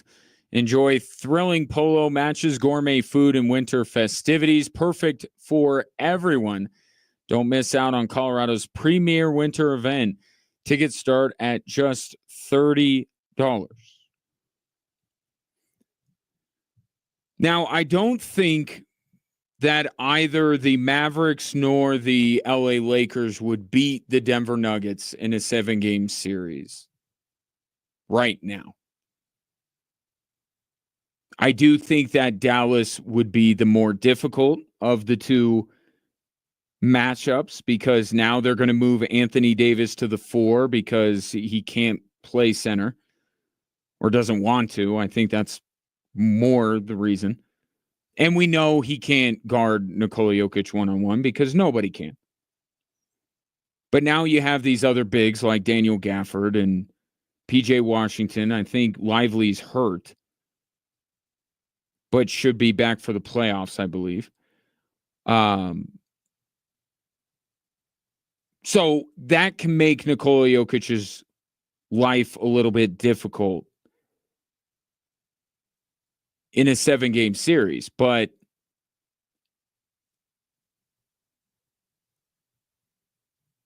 if I'm an NBA team, including the Denver Nuggets, I don't fear Dallas more than I did yesterday. Whatever level it was. Respect them, fear them, characterize it however you want.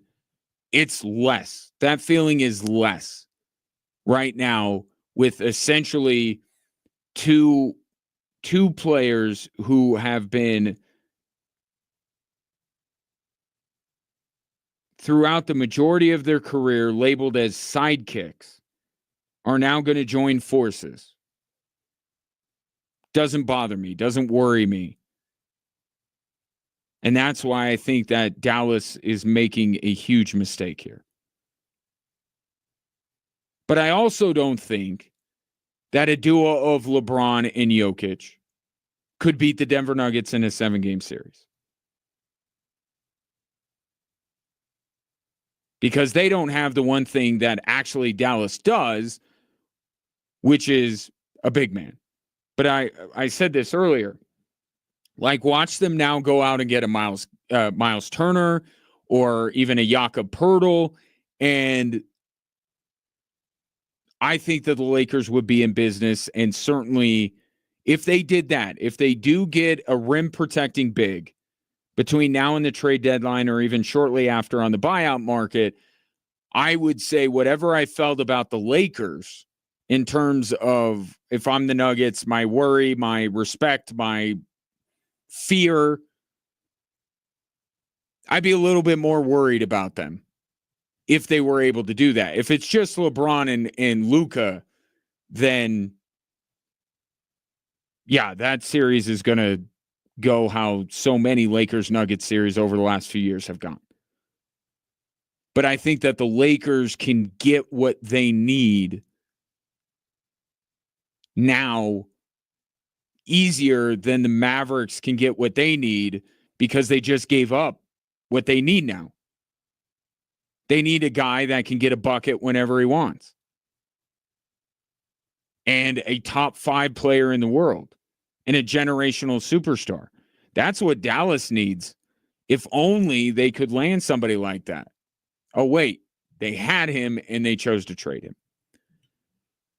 So I want to take Dallas or LA. Vegas won in either. Vegas has the Nuggets now slightly less of a chance to get out of the West, but they're still second to OKC.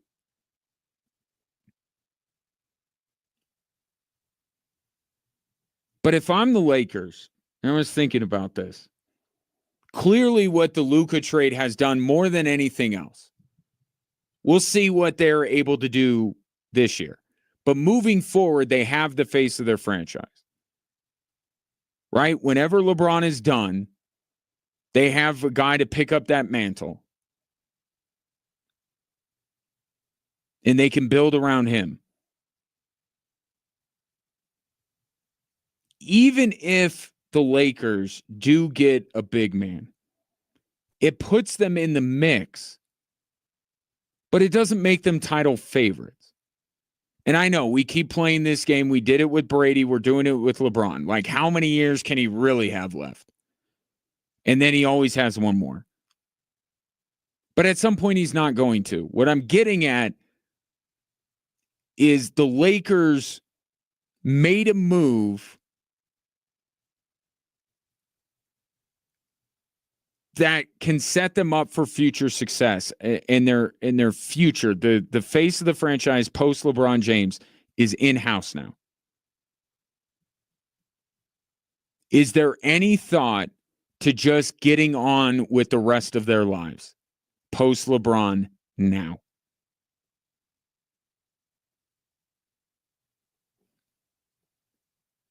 I think no. I think LeBron is going to decide when he is done playing with the Lakers. And the Lakers are not going to dare to initiate that conversation with LeBron.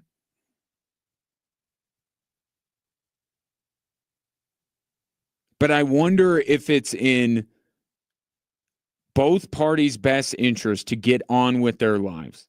And I'm not in LeBron's head, and he may not want to win. The desire to win another title may not burn inside of him like it used to.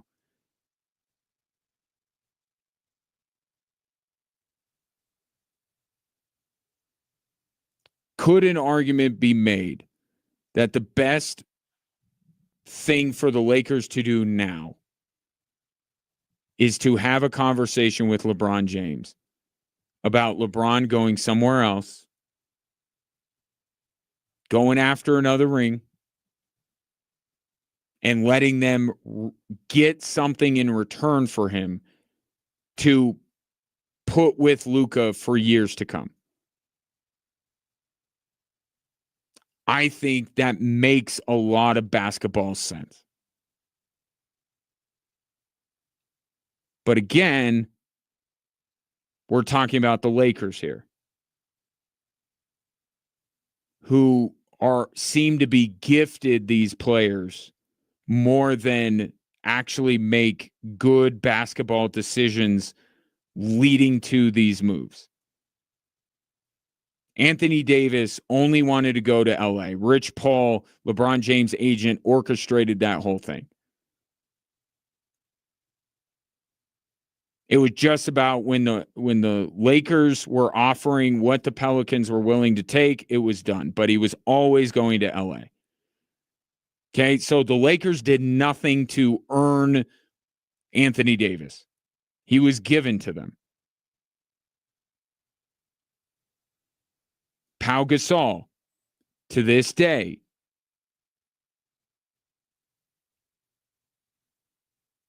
a ridiculously terrible move by Memphis in terms of, I know Memphis made their way out of it and they had some good teams with Marc Gasol, but they handed the Lakers a co-star with Kobe and gave them another title. Like, Memphis gave that to them. So I can bring this scenario up and say it makes all the basketball sense in the world. I don't know how much basketball sense that organization in Los Angeles has. I just think they stumble almost into this great fortune. They were the only team that Dallas called. The only team that has nothing to do with how good of an organization they are.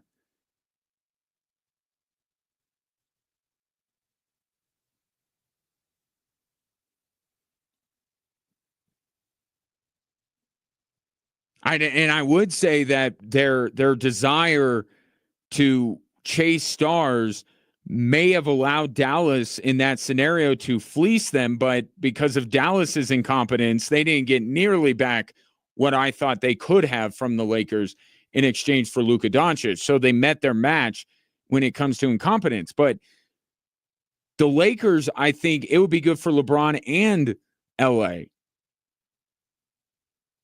to have an amicable parting of ways.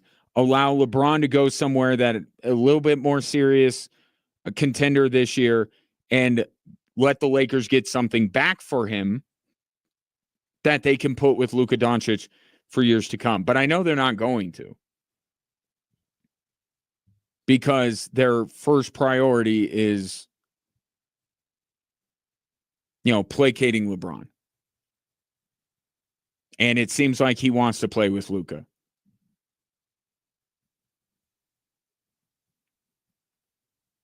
One part of this that I just can't, I'm sorry, you've not earned the benefit of the doubt. This whole thing about how LeBron was supposedly at dinner eating with his family when he found out that he was so blindsided, like, I wish that were true. I wish that were true, because then the Los Angeles Lakers would be actually looking out for what's best for them rather than what's best for LeBron or whatever LeBron wants or whatever LeBron gives his stamp of approval to. And it would actually give me hope that the Lakers could do the uncomfortable thing and have the conversation with LeBron about, hey, it might be best if we all went our separate ways. We're looking into the future. You're in the now. Let's find a destination that can accomplish both of our goals, and you can leave the Lakers franchise in a better place than you found it. But I don't believe for a second that LeBron James just found out at dinner. Maybe that's where he was when the trade news broke. And I'm not saying that LeBron wanted AD out. And I've always said this about LeBron. The best thing that he has going with the Lakers, and why he's never going to have have to worry about the Lakers approaching him about this very uncomfortable situation of potentially trading him, is they know him so well, and they have gone in tune with his needs and wants so well, he doesn't have to ask for anything. They got the better player in the deal. LeBron is going to be okay with that.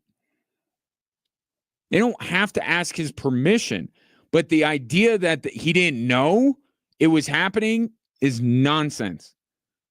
That's giving him culpable deniability. He knew.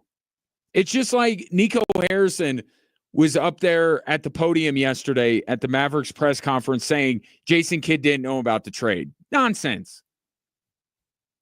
Now, there's a difference between seeking someone's approval or keeping them abreast of the situation every step of the way and letting them know, hey, this is going down. That's all I'm saying. The idea that LeBron didn't know before you and I did that Luka got traded to the Lakers there's no way that's true. There's no way.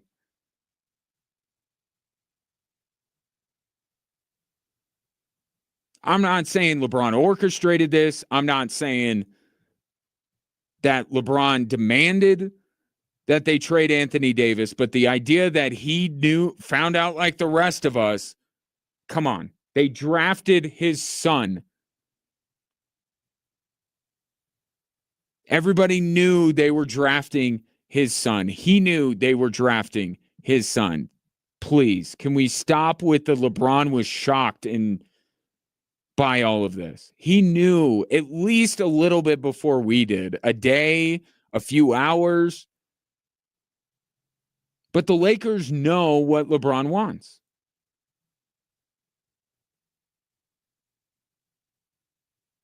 So, Rob Pelinka, knowing LeBron as well as he does, says, I'm getting a generational superstar, great passer, great scorer, that's going to fit in just fine with LeBron. LeBron's going to love it. And then a few hours, a day, whatever it was, before the trade gets consummated, Rob Pelinka tells LeBron James, like, hey, this is going down. And then LeBron's like, hold on, let me make sure before you do anything, let me make sure I get a reservation at a restaurant, make sure I'm there with my family when this goes down. So you so I can act like I had no idea.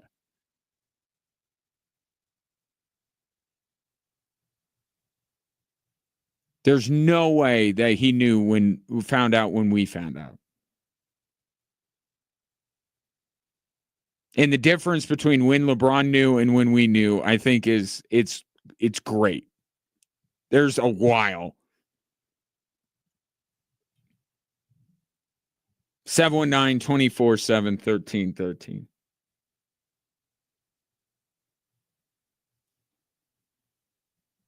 I did, for the record, I know we're bringing up a lot of very uncomfortable subjects today, but for the record, I did trade machine something the other night. You could make the money work if you sent Michael Porter, Zeke Naji, and Dario Saric to the Lakers for LeBron and Bronny. Can't speak to any other factors, but the money works. Just saying. Back with more Drive Time Sports after this.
Nuggets and Pelicans. Nuggets without Peyton Watson for a month.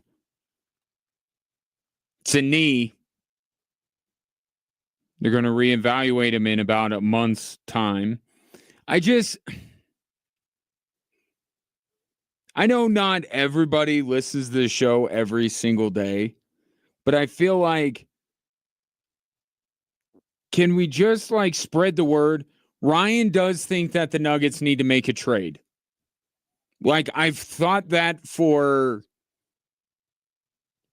since they let KCP go, I've been saying that the Nuggets need to make a trade. Yes, in the wake of Peyton Watson being hurt, the Nuggets need to make a trade. The Nuggets just need to make a trade. Do something. Not just to do something. It's a fine line, but do something. Taking your thoughts on the Luka trade, 719-247-1313. From the 719, worst trade in sports history? Come on, Kaufman. Where better to start than with the Blackhawks in 67? Phil Esposito, Ken Hodge, and Fred Stanfield to Boston for Gilles Morot, Pitt Martin, and Jack Morris. The pitcher? Oh, and the Bruins threw in a used puck bag. But they really needed a used puck bag in Chicago. Are we sure it's Esposito? It's the worst. I mean, Roenick. They did get rid of Roenick. They did get rid of Hasek. But here's my answer to that. And it actually dovetails perfectly with why I'm saying this is a different kind of worst sports trade ever. With Esposito, there was still what is he going to be? What could Phil Esposito possibly become? I would say that trade is more like the Clippers trading for Paul George. Right? There was a young piece in there that everybody liked in Shai Gilgeous-Alexander. But we didn't really think he would be what he is now. It's the same with Esposito. Right? Wasn't there a little bit of that back in 67 that didn't know exactly what Phil Esposito would? Good player. Very good player. Young, talented. A little too finesse for the taste of that organization. But it's because of what Esposito went on to do that made it one of the worst. With the Luka trade, we know now there's no projecting. Luka right now is one of the 5 best players on planet Earth. He carried the Mavericks to the NBA Finals.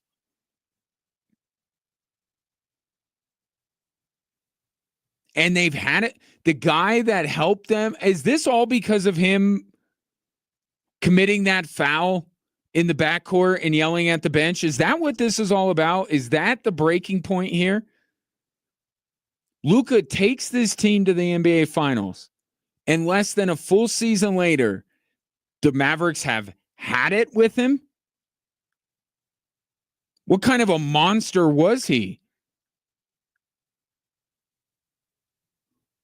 This is a different kind of worst trade in sports history because we don't need to wonder what Luka's going to be on the Lakers.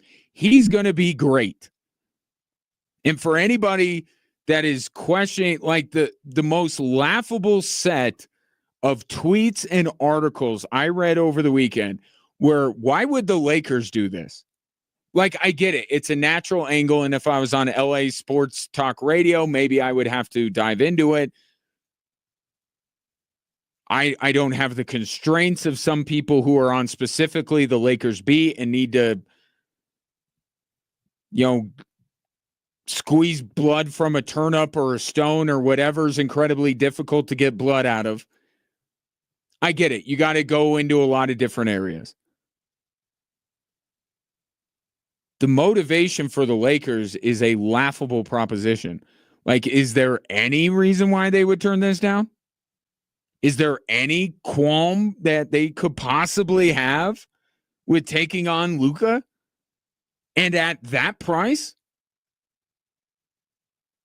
No. The answer is no. No qualms, no discussion, no what's in it for them, no projecting what Luka might be.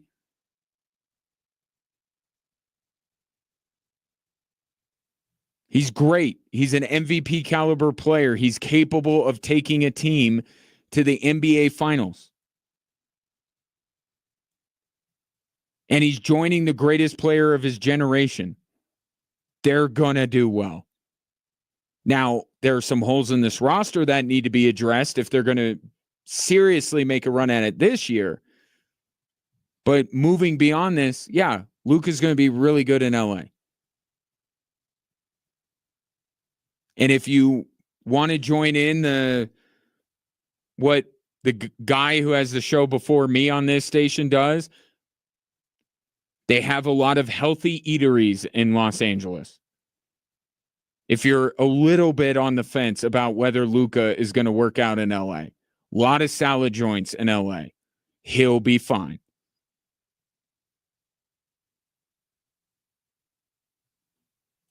That's why it's a different kind of worst trade ever, because there's no wondering. Oh, he might be. No, he is. Luka is him. And it's just because our attention spans don't last for more than 8 milliseconds that we're on to SGA and we're on to Nikola Jokic. You're talking about Luka's just been hurt. Right? When he comes back, which is now going to be soon, he's going to be great. Him and LeBron, it's going to be entertaining to watch. It will be the NBA's dream. Because I think Adam Silver's having buyer's remorse, and the Lakers, and more specifically the Mavericks, have thrown him a lifeline. You're going to hear a lot of talk this week about the same team winning and our despising dynasties and despising dominance. A lot of that's going to come up this week. I'm telling you, the numbers don't back it up. They just don't. And this new route that Adam Silver is taking in the NBA, where everybody gets a star, it's incredibly costly to keep a championship team together, parity, all this stuff. I bet you he is having buyer's remorse, because everyone's focused on 3-pointers and load management. You don't think a dip in the ratings is that there's not, outside of Boston, a truly great team, like great, proven by winning a title great? Oklahoma City could be great, but what we measure teams and say that they're great, Oklahoma City hasn't done yet. There's Boston. That's it. That's the list. Nobody else in this NBA has proven to be great. And I know you're going to say the Denver Nuggets, that they are a different team than they were 2 years ago, with a lot of questions about some of the players that were on that team that are on this team.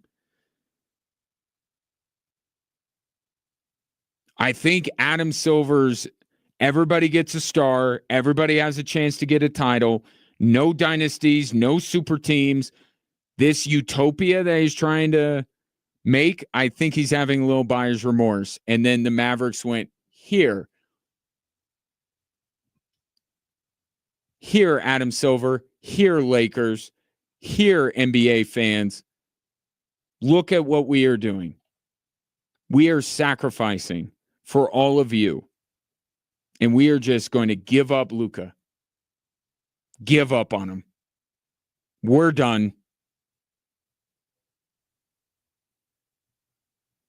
I think this is the greatest gift that the NBA has received in the last few years.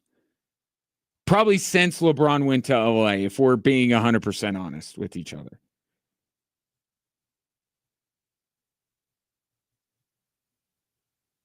Now there's somebody to root against. Like Boston,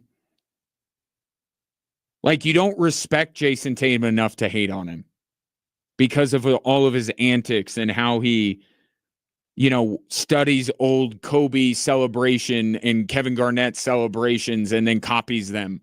Like you don't take him seriously enough to hate him. Now, what's going to be what I'm fascinated to see moving forward, do people start to hate Luka?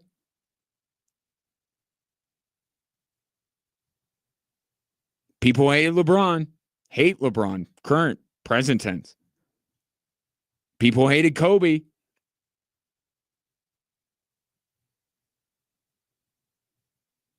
Shaq would be. Did people hate Shaq?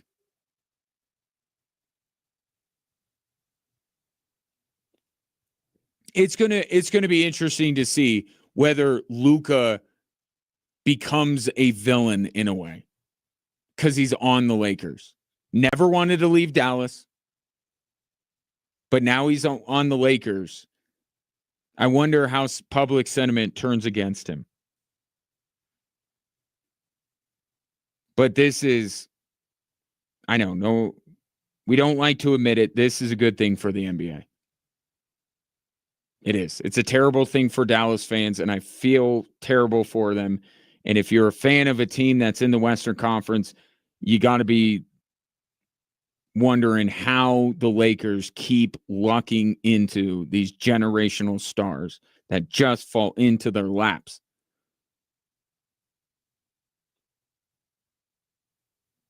But this is good for business. This is good for the box office. Eli, who's very happy. So stoked my Lakers got rid of Anthony Street Clothes Davis, especially since they got Luka. Now, if they can trade LeBron, I can fully root for my team again. And that's what I'm saying. Isn't it best, Eli? Can't you agree with me? And I think you will because we've discussed this before. And you just said that you want them to trade LeBron. Unless they could swing something really significant this year. And even then, I don't know that they can win this year. I mean, can't you get some for LeBron? Start your life with Luka? It would make more basketball sense. I'll say that. Whether Laker fans would want it, whether Lakers would want it, whether LeBron would want it is another story. It makes basketball sense. Eli adds, and LeBron definitely knew. He probably requested it when AD made fun of how long it took LeBron to break Jordan's 30-point games mark.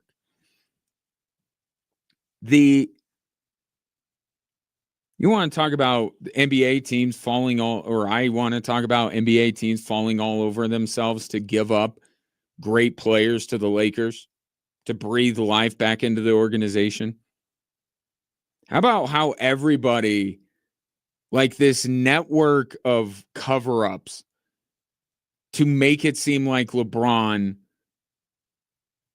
has nothing to do with anything the Lakers do. Nothing to do with it. Bronny? Well, Bronny's he's an interesting prospect, if you ask Rob Pelinka. Oh, I didn't realize. Is he related to the other LeBron James? Oh, JJ Redick just happened to be his podcast host. He has nothing to do with that. We just saw JJ Redick and said, this is the right guy for us. We don't even know what podcasts are with the LA Lakers. We don't listen to podcasts. I mean, Rob Pelinka does. It's the Call Her Daddy podcast. But other than that, they don't listen to podcasts. They don't know that LeBron has been spending his free time co-hosting a podcast with JJ Redick. Like the effort that is required for these insiders in the Lakers organization to paint LeBron into be like this. If it were true, let me take it that way. If it were true that LeBron was blindsided by this, then maybe he should request a trade. I mean, it's gone from one extreme to the other. Before it was everything that the Lakers do is for LeBron. And now they're trying to make it seem like LeBron has nothing to do with anything. And then on that side of the coin, you're like, wait a minute. He is the franchise's best player. He has won a title there. He is the greatest player of his generation. Shouldn't he know?